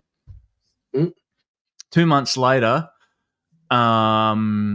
just as a test, I just had a 51 on the bench that I was working on, and I put these pair, or one of them, which was marked with a noisy kind of comment, whatever. Put them in the amp, ran it. It's fine. I don't know. So I've had the exact same thing happen.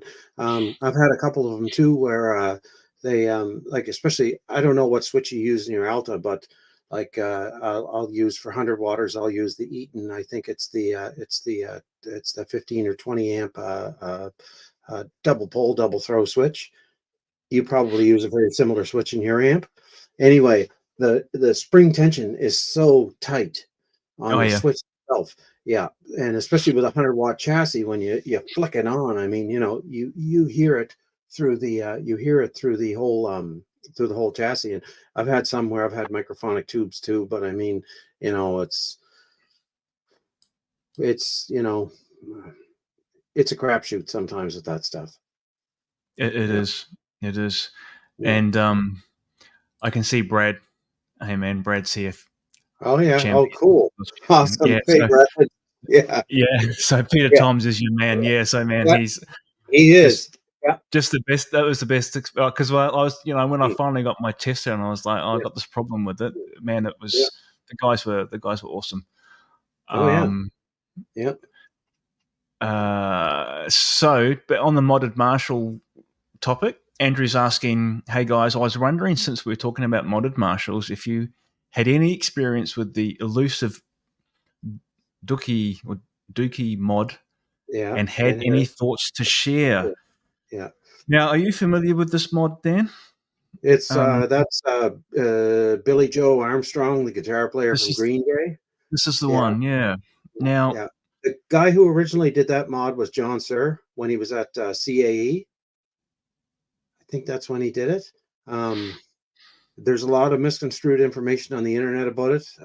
Basically, it's a 1959 amp, and it's converted to like a Cascaded preamp. That's probably the most information that you'll find that's steadfast and true with it.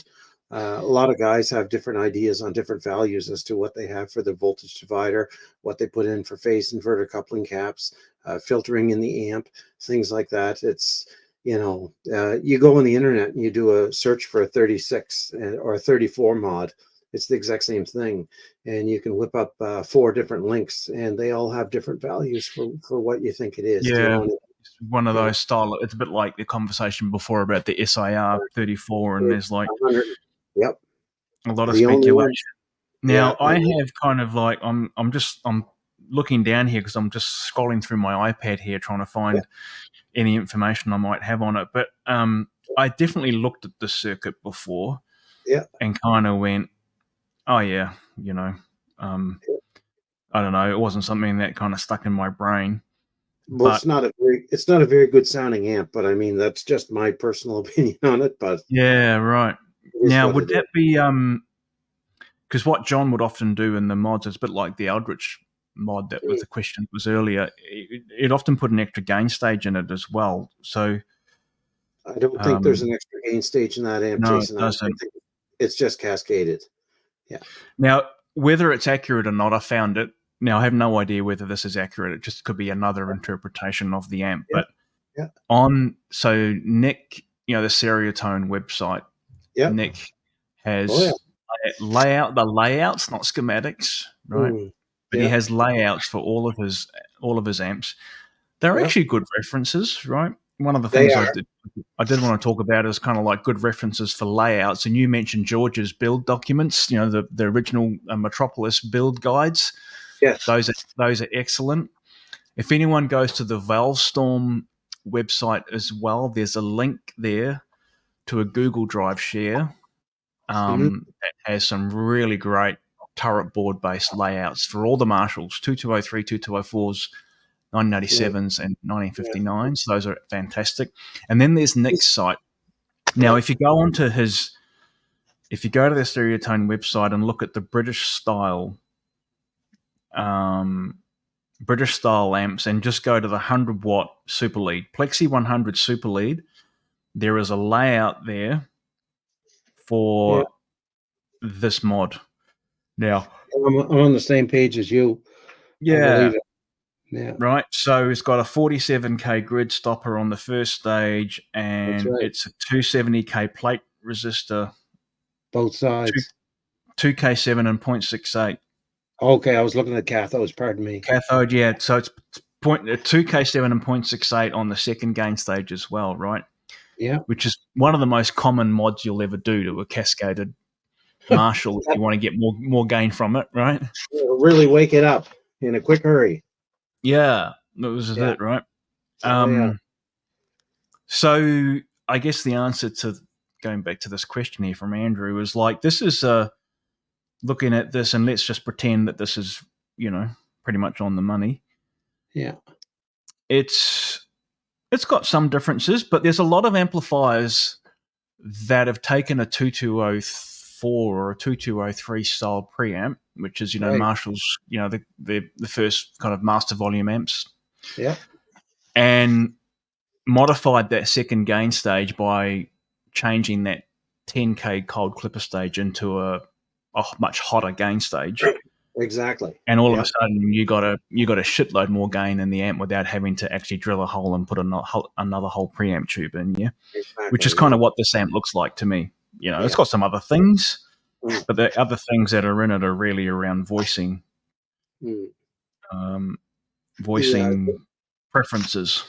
I've never seen this layout before, but from what I've seen before, it's from what I've seen before, it's a little different, but I mean, it's close enough for jazz. Let's just put it that way. Yeah, man. Yeah. Close enough for rock and roll as well. Oh, well, there you go. That's exactly it. Yeah. Oh, yeah. That's cool, man. Hey, Toby's asking thoughts on the Lynch mod. Now, do you mean, Toby, that is that what do you call it? A hot mod thing? Yeah, I think that's exactly what he's talking about. Yeah, Dave was the one that he posted a comment earlier. Dave Sabatos, and he's the guy. He does the Legendary Tones website, and he does the V2 hot mod. It's an extra gain stage for cathode follower Marshall. You put it in the second stage, and basically what it does, it gives you an extra tube gain stage in the amp. But yeah, that's basically what it is. He's a great guy too, by the way, and I sell his products actually in Canada. I've done some work with him. Yeah, I restored his old 1972 Marshall Super Lead. I just finished that one not too long ago. I got a lot of the old vintage parts. He needed mustards and stuff. Oh my! When his amp came to me, it was in a complete state. I looked at it. I think I sent you a couple pictures, and it. Some of the stuff that he had that the original guy did to it, like, I mean, I don't know. I was just like, okay, but we were lucky because the thing is I still have some old parts in stock, and I had a couple of the old Lemco caps and stuff like that. So I completely made the amp exactly what it was in 1972, what he wanted, and I got it completely rebuilt for him. I had to recap it and stuff like that, and it came out really fantastic. Yeah, the Lynch mod's pretty cool, actually. Yeah, I'm assuming with that mod, right? And I mean, didn't Soldano have this kind of thing back in the day as well? Like, he took it. Yeah, he took it. What happened was Dave took it, and then I think he got Andy from THD, Andy Marshall. He helped him out with the schematics and stuff and figuring it out, and the two of them tweaked it, and then they it's just basically an extra tube gain stage before the tone stack. Yeah, so just before, so one of the things, right? So if it would go in, let's say in a 2203 master volume Marshall, it's going to go in V2. Now, what you're pulling V2 out, which has two triodes, right? So a gain stage and a cathode follower, but you're replacing it with two 12AX7s, which is four triodes. That's right. I'm assuming that it's only using one extra triode, so your normal 3-stage plus cathode follower design is now 4-stage. It's not 5-stage plus cathode follower, right? Yeah, they must be using one. There must be an unused triode in the probably so. I've never bothered to take a look at it or whatnot, but I imagine that's probably. It sounds like it. To me, it sounds like one extra gain stage. It doesn't sound like, because if you go, if you do a 5-stage plus cathode follower design, I mean, that's just that's out of control nuts, right? It's going to be just going to be ridiculous. Yeah, that leads me to a question for you, actually. In this whole thing with modding, what are your thoughts on a tube gain stage, pre-tone stack, and then post-tone stack? It would be fair to assume that Lee Jackson would have probably been one of the number one guys that would have done a post-tone stack gain stage. Yeah, I'm not a fan of it. No. I think that it's a bit like, it's probably the same reason why I'm not a huge fan of the Mark series stuff. And I'll get a lot of hate for this, but I think that, I don't know, man, my feeling on this stuff in terms of my preference anyway is I want the tone stack to be at the end, because I think that there's something, for me, there's something very, it's not magic, but it's familiar. Like when I'm thinking about modding or a design that I'm kind of like tinkering with or whatever that I'm, maybe might make it into a production amp one day. And the Alta was very much like this. I'm Marshall, man. I'm fucking Marshall stuff. Like it's just, and I don't know. I often think to myself, why is it that and I don't want to copy Marshall, but I want it to have Marshall DNA. And I like, what is it about it why do I like that? And I always conclude by thinking to myself, well, that's because that's what I listened to my whole life. Yeah. Or you mentioned Ace Frehley at the beginning and all that, right? Yeah. And I've got, my own list of people, including Ace Frehley. My oldest brother's 5 years older than me, and he was bringing in, when I was kind of 10, 11 years old, he was 15, 16, and he was starting to bring into the house all this vinyl, which was, opened the door to just this whole world of guitar driven, rock and metal kind of music of that era. This is kind of like, I was, when I was 10, it was 1980. So you can kind of immediately think of what was happening. Like, this is late 70s and into the early 80s stuff, right? Yeah. I'll never forget him dropping the needle. He bought Back in Black on vinyl. Bought it home, 1981. It had just been released, and he dropped the needle on it, right? Oh yeah, I remember when it came out. I remember as a. I can remember it like it was yesterday, man. Yeah, I know. It's crazy. It's funny that you mentioned that, because the thing is I have a first cousin. When I was a kid, I grew up in the country. I actually grew up on a farm. We had Clydesdale horses and sheep and cows and everything. It was the full meal deal. I worked from age 5 onwards, and it was pretty remote. And my cousin would come from the city. They'd all come down, and I thought it was the greatest thing since sliced bread, because new music, new things. You get to hear all this new stuff, because we were pretty recluse where we were at. And my cousin would come down, and I remember some of the exciting bands that he would listen to, like Iron Maiden, and he was constantly going to the record shop every week and getting a new tape. And I remember between the years of like 1981 to 1984, it's just this whole wave of these new bands that I heard, and I was just like, oh my God, it's some of it I still listen to this day. I mean, it's but some of the groups that he really turned me on to, like, I mean, some of them are just absolutely fantastic. I remember he had the very first Yngwie Malmsteen Rising Force record, and I had that. Yeah, like him or hate him. I mean, the guy has done something he has changed the face of rock and roll for that style. I only needed, like, that was the Malmsteen thing. That was my Malmsteen moment, was buying that piece of vinyl. And I never listened to or bought another record of his after that. I just needed that one bit. Yeah. But to me, that album is a masterpiece, front to back. Incredible. 5%, yeah. All these bands that my cousin would introduce me to, and I remember Maiden, and then I remember looking at the records and opening up the records back then, and you had the big you had the leaflets on the inside, and then they always said on them, it was so cool back in those days, like Iron Maiden exclusively used Marshall amplification. You know what I mean? And it always I love all that stuff, man. Yeah. It's funny because when I think back, it was one of those things I wish I knew. It's stupid. What's not a stupid saying, but it's a common saying. If only I knew what I know now back then. And I remember as a guitar player in my 20s,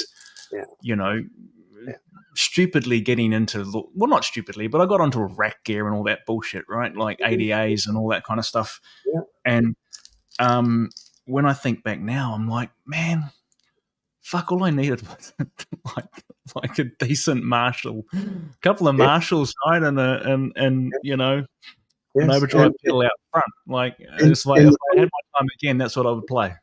Yes, and the funniest thing is everything old is new. So I mean, you went through this whole situation in the 80s where guys took their, 50s and 60s Strats and whatnot and roted them out and put Floyd Roses and stuff like that, and cut holes in the pickups and put humbucker pickups in them and stuff like that. I see it quite a bit because, I started getting into guitar probably in the mid to late 80s. And I have a couple friends of mine around the area. A friend of mine, he has a really nice vintage guitar collection. And my buddy Jim that I was talking about earlier, like he couldn't understand why someone would take a 1963 Strat and do this kind of work to it, or they'd take an old Marshall and then modify it to make this sound. But I mean, it was very simple, because the thing is back then, the sound was the ADA preamp. That's what it was. People were going for more distortion. They wanted more saturation. That was the main, like at the time, that was, if you're listening to, and at that moment, I guess, I'm thinking like, what it must have been 91, 92, somewhere around there, you got guys like Nuno and Paul Gilbert and so on had exploded onto the scene, and they're all using this stuff. 100%. Yes, 100%. So, in my defense, I'll blame them. Oh yeah. But I mean, it is a very pertinent. It's a very pertinent way of guitar playing. It's a very pertinent tone too. But I mean, it's like as we kind of as you evolve and you go through it, you start to go back to these original sounds. I mean, like for instance, like look at Van Halen 1, Van Halen 2, and Van Halen 3. Like, look at how huge that guitar sound is. Like, I mean, the best. Yeah. What do you remember when you heard Eruption? Like, man.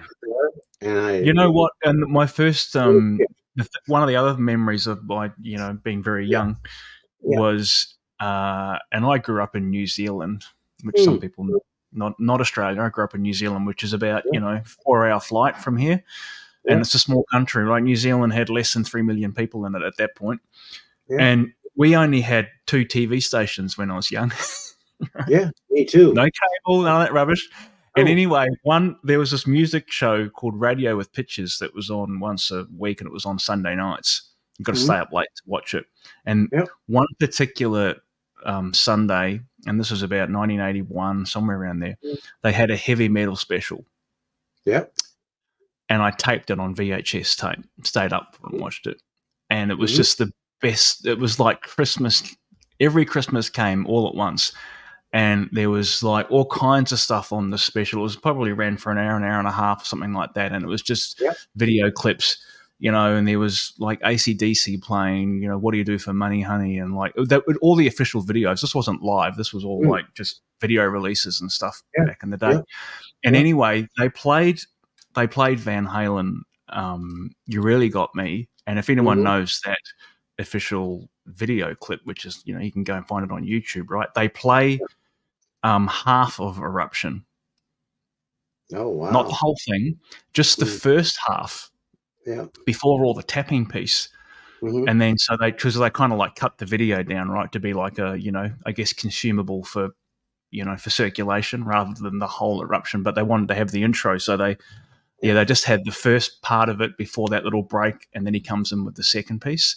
And so for a long time before we actually got that vinyl into the home, when my brother finally bought it, that's all I'd heard was just that part of it, not the whole thing.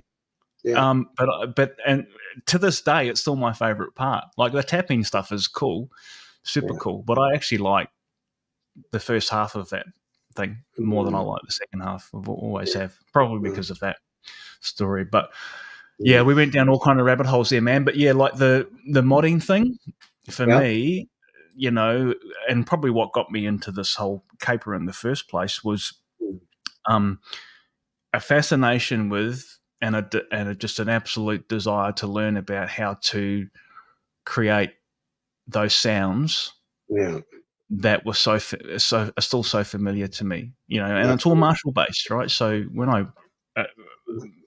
an approach to modding is always based around, what you're doing. So I will always do stuff in the preamp.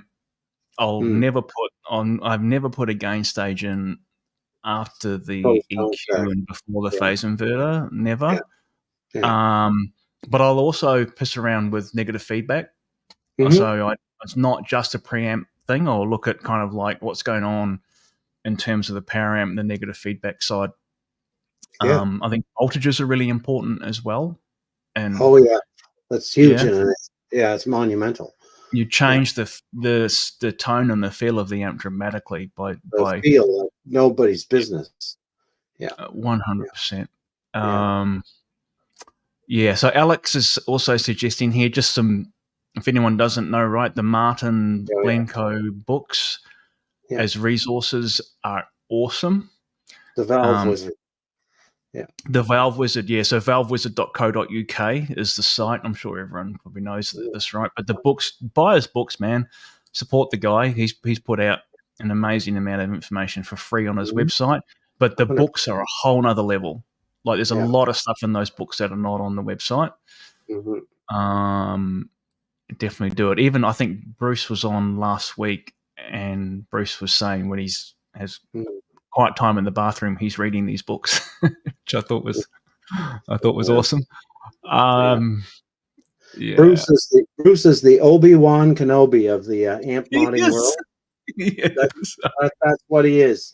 I tried to tell him this a couple of years ago on the phone when I called him, because the thing is I desperately wanted to go down and do one of his advanced theory courses. I still would love to go. I just want to meet the guy, and I just want to talk. That's all that I want to do. I just want to, I don't know how long it will last. I just want to talk. But Bruce is the real Obi-Wan Kenobi of this whole thing. He's the guy that, he's the guy that got Dave Friedman going with this stuff, you know. And it's I've built a network of techs that I know that repair amps, build amps. It doesn't matter. It's whatever. And you know, one of my friends that's in Detroit, he really he helped, Bruce helped Tom out quite a bit. And some of the information that Tom gained from Bruce is just, it's endless. He's a very, very generous man, and he's very, very, very smart. You know, I'd love to, man. Yeah. I'd love to do one of his theory courses.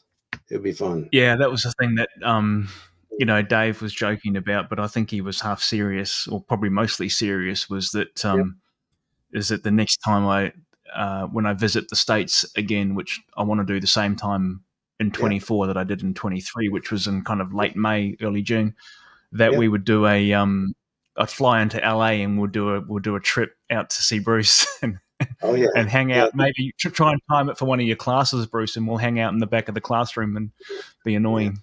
That'd be fun. The guy is great. Yeah, he's been in a multitude of forums that I've been on online, and like anything that he says, it's very pertinent information, and it's usually very short. But the thing is it's always 125% on point. Yeah, totally. Now, Totes Danny, this is back to the Dookie Mod. Okay. He's got one, and it's the official one from LA Sound Design. Okay. Cool. Yeah.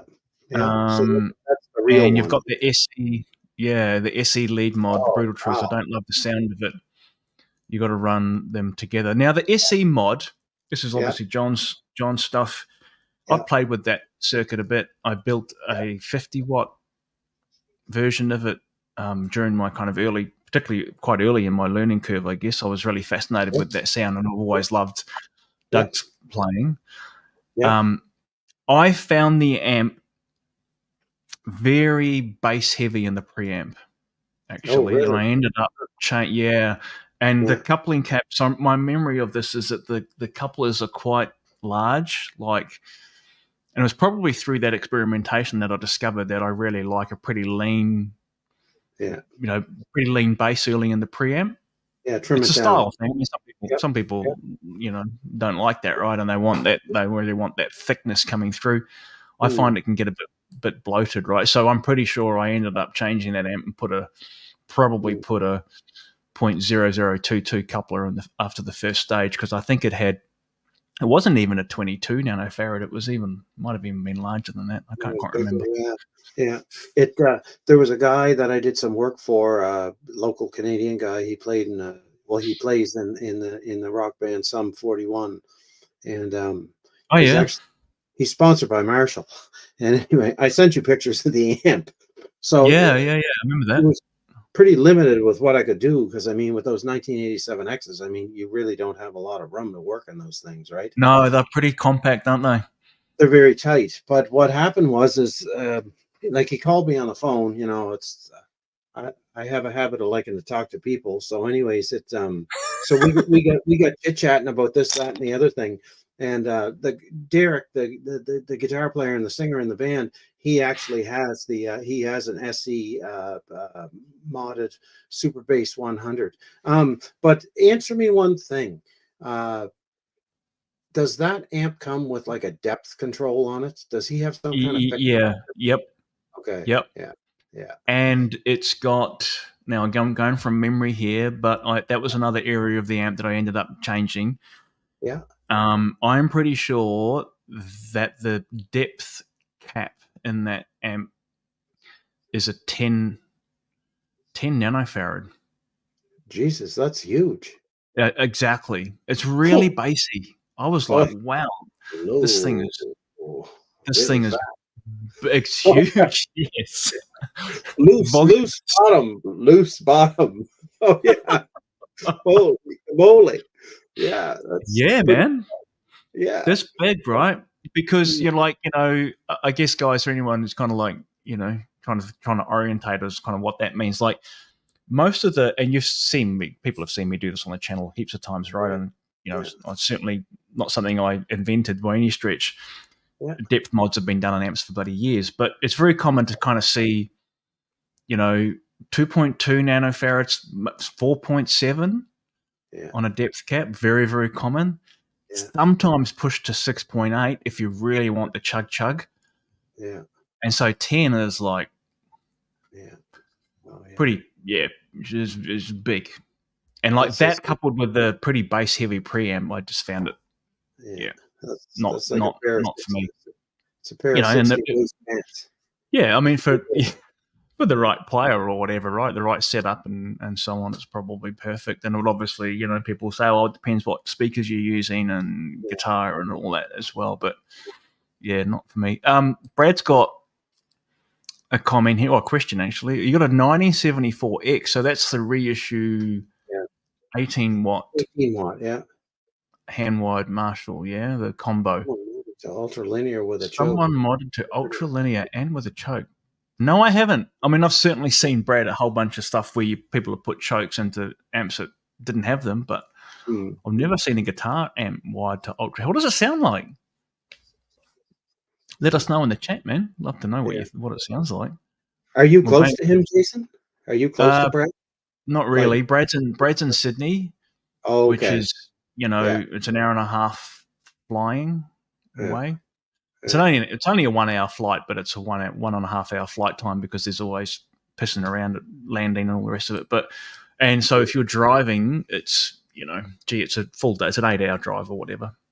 But Brad came down. Brad was down in Melbourne. When were you down here, mate? A month ago, maybe, with a couple of his buddies for. They came down to see a band play. So I got to meet. He's a very good meet Brad. Yeah, he's awesome. Bit of fun. Alex was there as well, so we had. Okay. Yeah. Nice. Yeah. That's all awesome. the Aussie amp dudes. Question here from Sarut. It says, "Hello guys, I have a question to Jason. Can you mod the Origin to Shay spec? Thank you." Yeah, pretty much, man. Like if you look at the so there's 3 Origin mods that I've released on my channel and pretty much open source them. I've certainly gone to the extent of doing videos that show you what all the bits and pieces are and how to do it. The first one was a 800 style, like a 2204 style mod for that amp. The second one I did was, I think I just called it the metal mod, which is a pre-tone stack master diode clipping Jose, like the, kind of the Cameron style Jose mod. Or I always say, for people who don't understand what the hell I'm talking about when I say pre-tone stack or post-tone stack Jose, I always tell them to go and watch the Pete Thorne video on the Steve Vai Jose modded Marshall. Dave's in that video and takes you through. Yeah, Dave's sitting there at his bench with the amp flipped open with Pete, and they talk about this amp.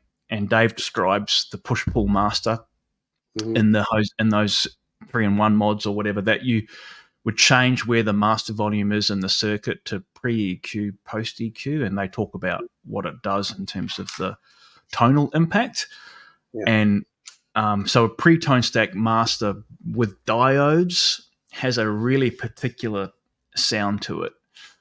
And it's that very kind of like, it can be tuned to be a very kind of classic 80s, hair metal kind of vibe through 100%. to really aggressive modern metal kind of thing, so bands like Meshuggah and others that use the Fortin amps and so on, they're all kind of, all that stuff's based on those circuits. So the metal mod that I did for the Origin will go a reasonable way to shave spec. But man, if you want me to do that mod because you're in Australia, then just reach out to me. I'm sure I'll be able to work something out with Shay. He's probably listening. Hey, man, don't worry, man. I'll never give you a mod away without you knowing about it.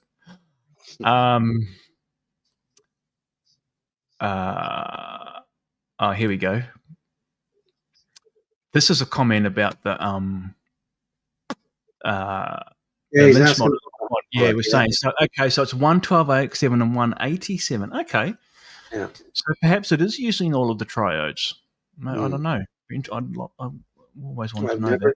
Never taken one apart. No. Yeah. Here we go.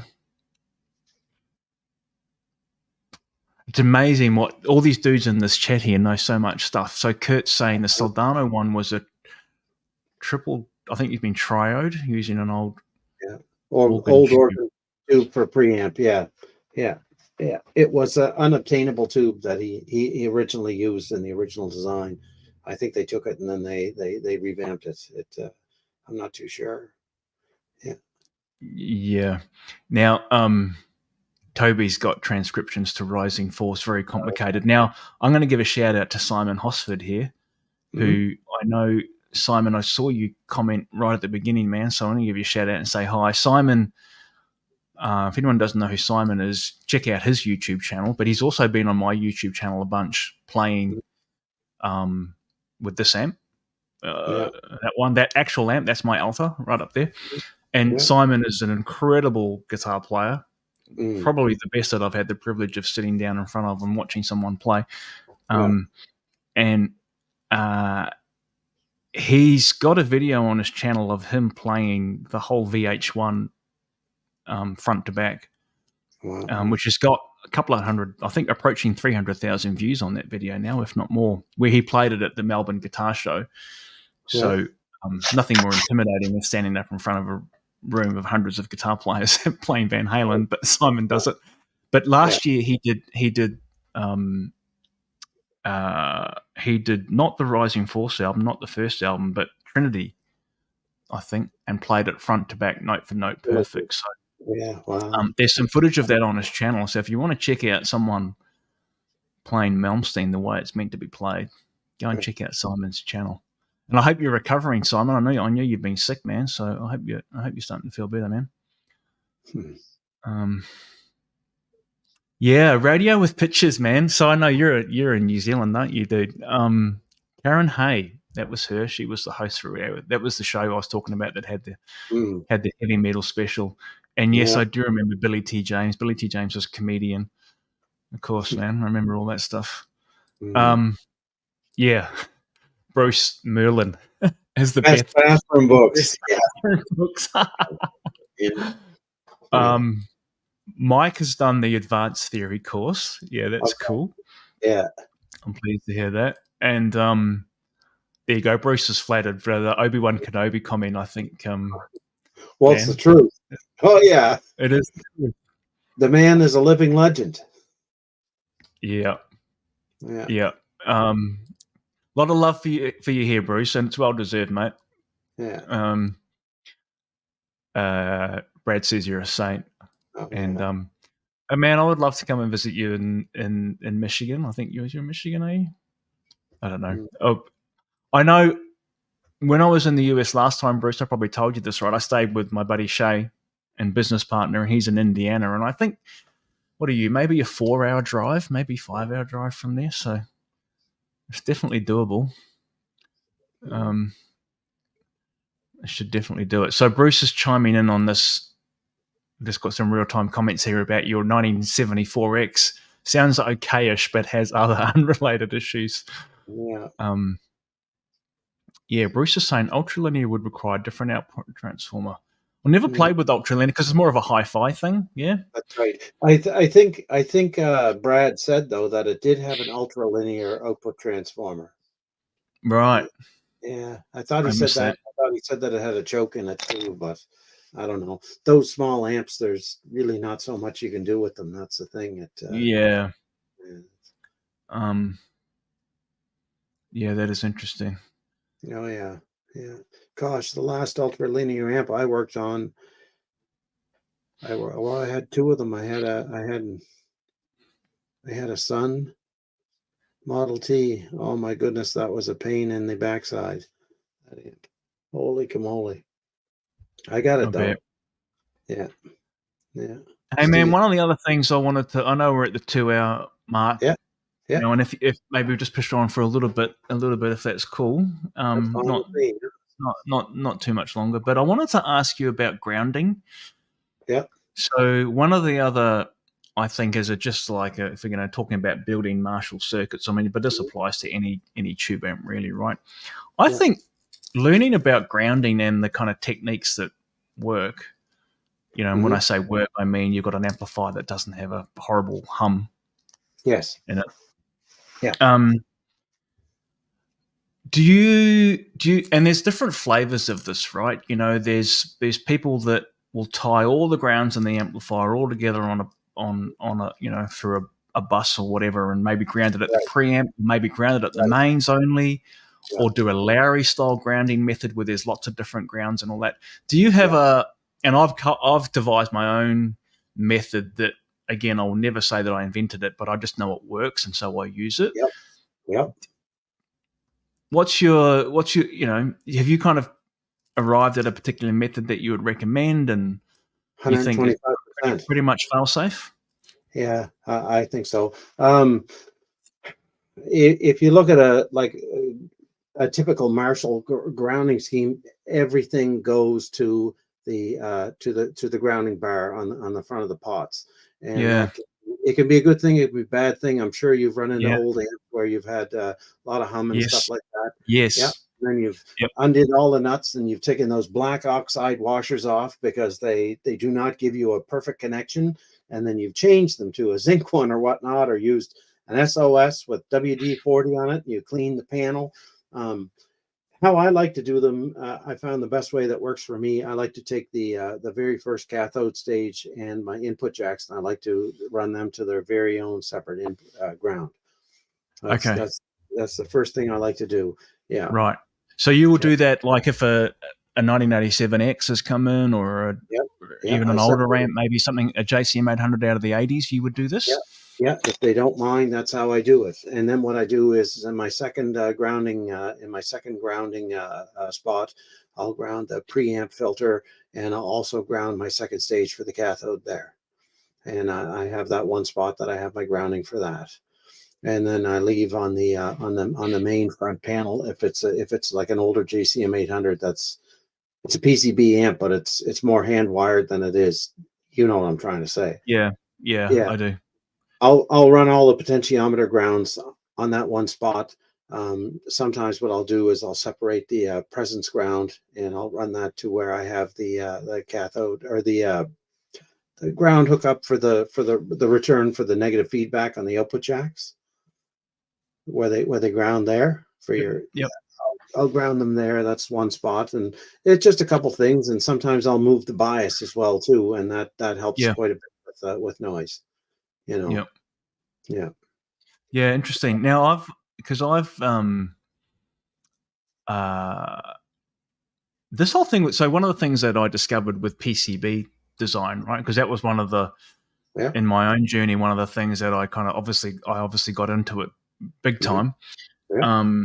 And it just became a rabbit hole that I went down massively. And of course, one of the things you learn pretty quickly, as anyone who's done this, is that once you've got your PCB fabricated, the first version of whatever it is that you've done, and you build that amp, and if there's a problem, not easy to rewire it, right? Because a PCB is pretty set.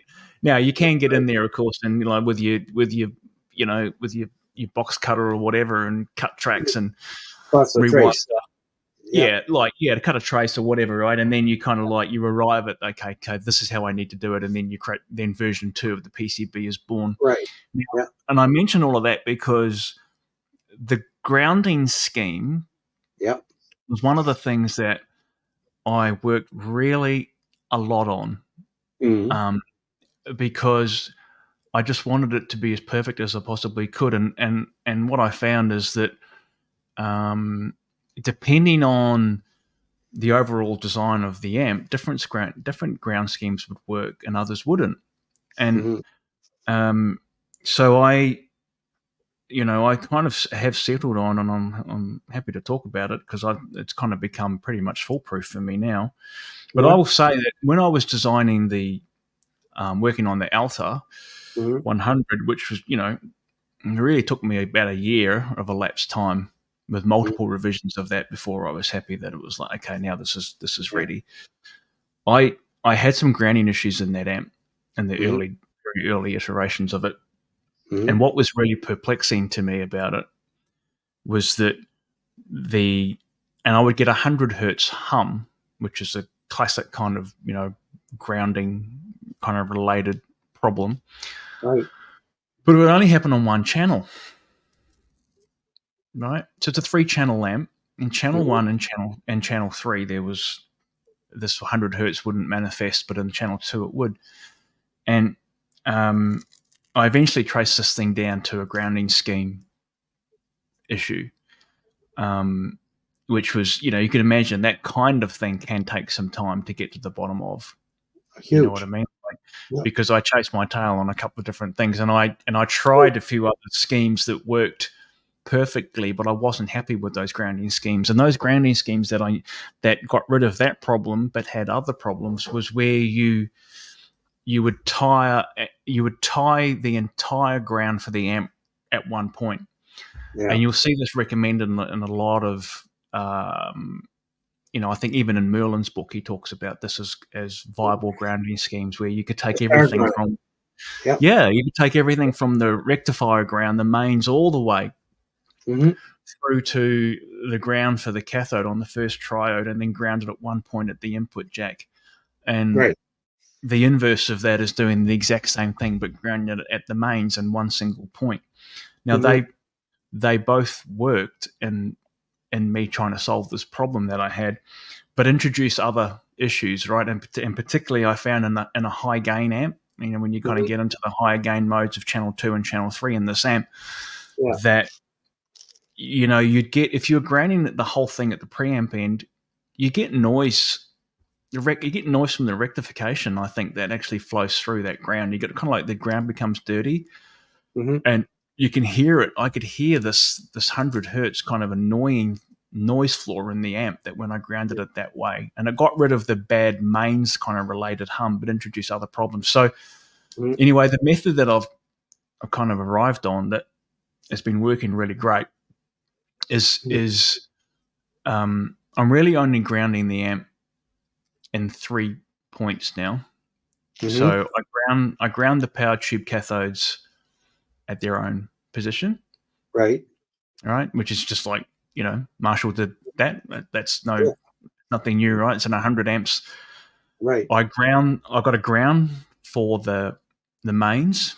So the rectifier, the mains filter caps, I tie to that ground. The screens and the bias supply, I tie to that ground. Okay. Yeah. Phase inverter node and everything else in the preamp then goes to the grounds, then go to a ground at the preamp, at the input jack. Yeah. And it's just working for me, right? And I've used that and not just that's the grounding scheme in that amp, but I've used it in a bunch of other things that I've done since then in 50 and 100 watt Yeah. it's awesome. Like I can really that's my method now, and I'm just gonna stick to it. Yeah, no, I understand 125%. Once you start fixing some of these older amps, whether they be high gain or just standard gain, you go tracing down a ground noise.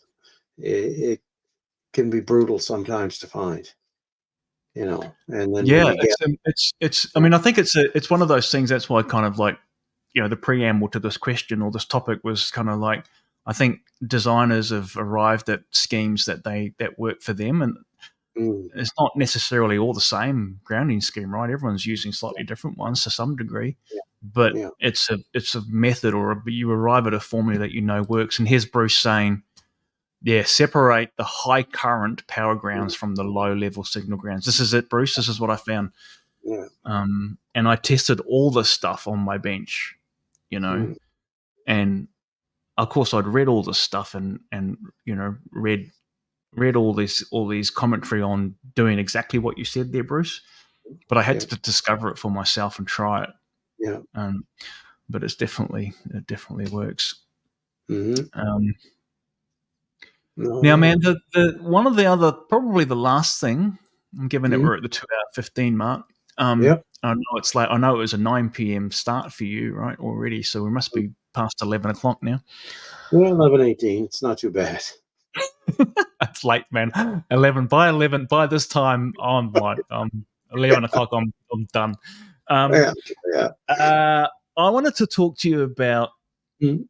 I want to talk to you about construction method with respect to turret boards and PCBs, because I know you've used a bit of both now. I know that a lot of your stuff is the traditional turret board approach, right, which is really kind of true to the vintage vibe, right? And I totally get it. But I've also seen you using some PCB stuff where you've had some PCBs fabricated for you, right? I'm getting ready to flip over to PCB. Oh, you are. So talk about that, man. Because I've obviously gone through that journey myself, and I'm really fascinated as to kind of what led you to that, and what do you see as pros and cons? I like hand wire. One of the biggest problem I have with hand wire, though, it's the amount of manufacturing time it takes to build it.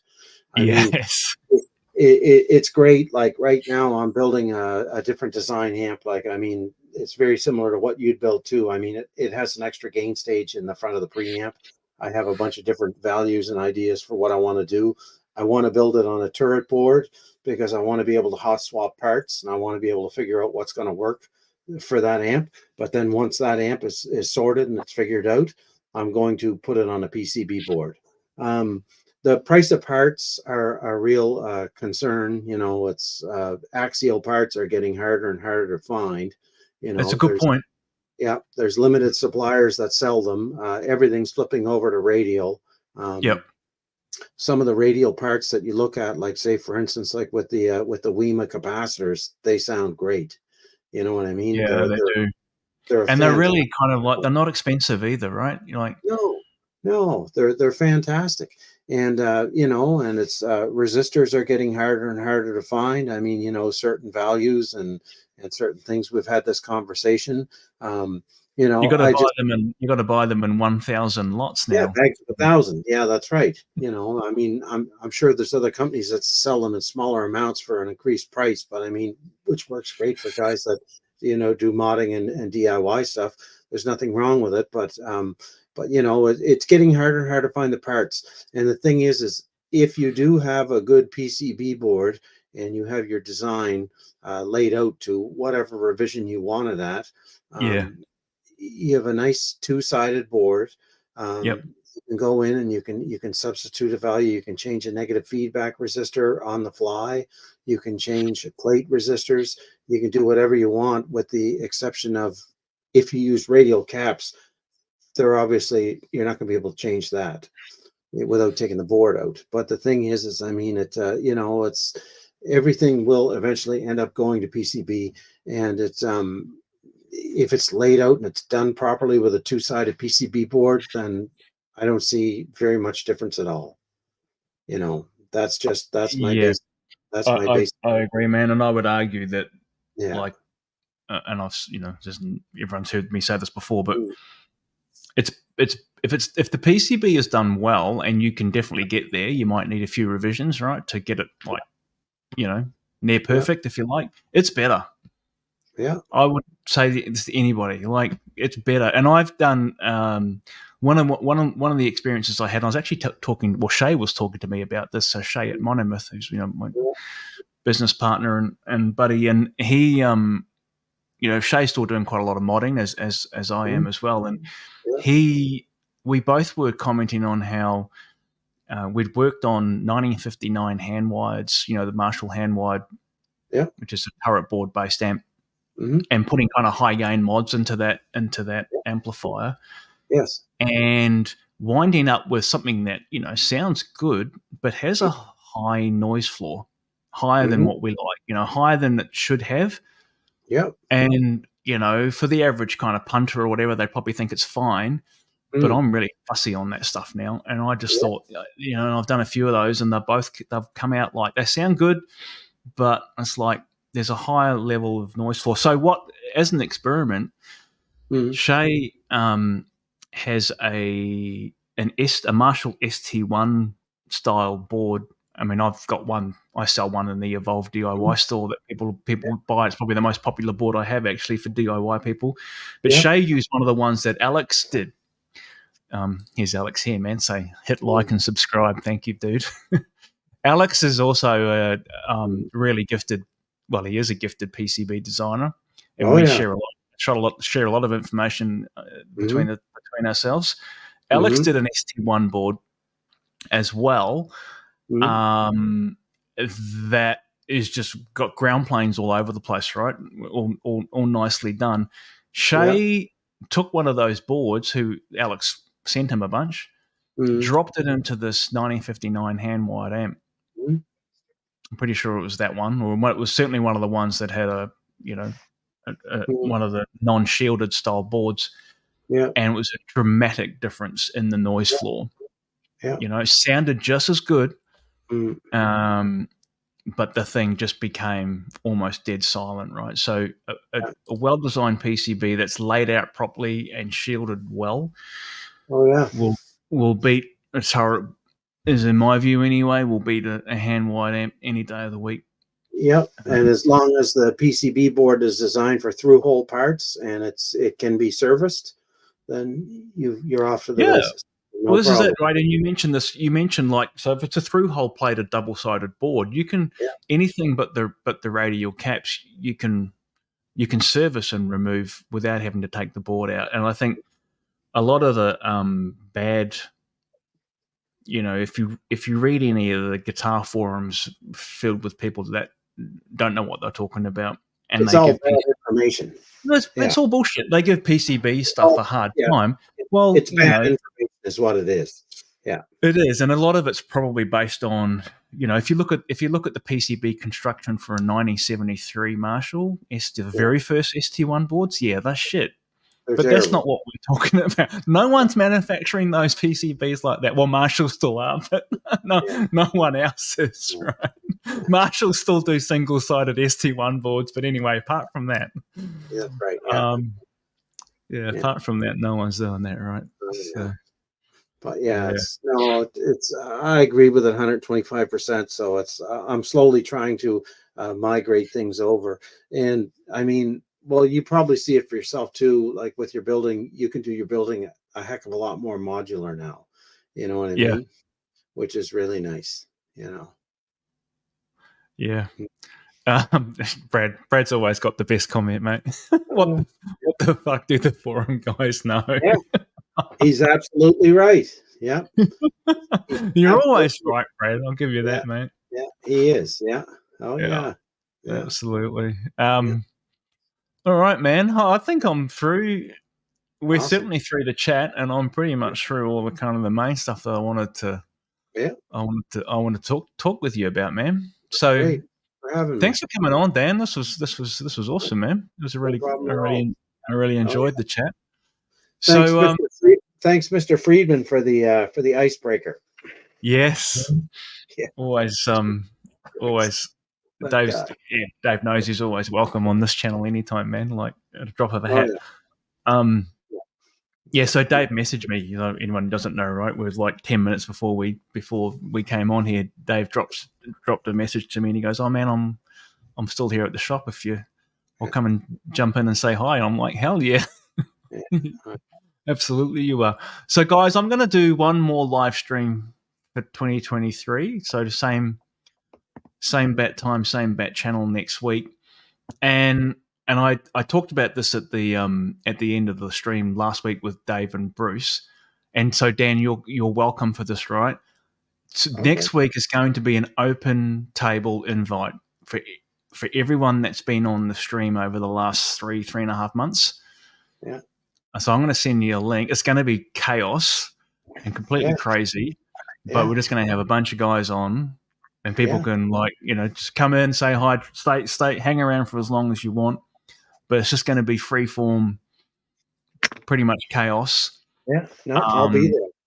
Yeah, and we're just like, I think next week I'll be armed with a few beers, and we'll just have a bit of a celebration for the end of the year. Proper. That'll be the best way to finish it, I reckon. So there you go. Yeah, man. So I'm not sure. Well, it'll be a Q&A session like they all are, but we'll probably just be asking each other questions rather than looking at the chat. But who knows? I've already had a bunch of the guys, confirm. So we might have a bit of a full house. I think I can get up to 10 people on this StreamYard thing. So we'll see how we go. That's awesome. Yeah, send me the link. Oh man, you're in, man.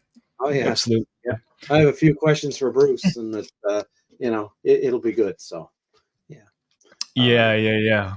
So we'll do that. Man, just hang on the line for a second. I'll sign off for everyone else. So tune in next week, guys. Hope you enjoyed today's show, and next week's going to be promises to have a few laughs. So make sure you tune in for that. It should be fun. And see you next week. Thank you.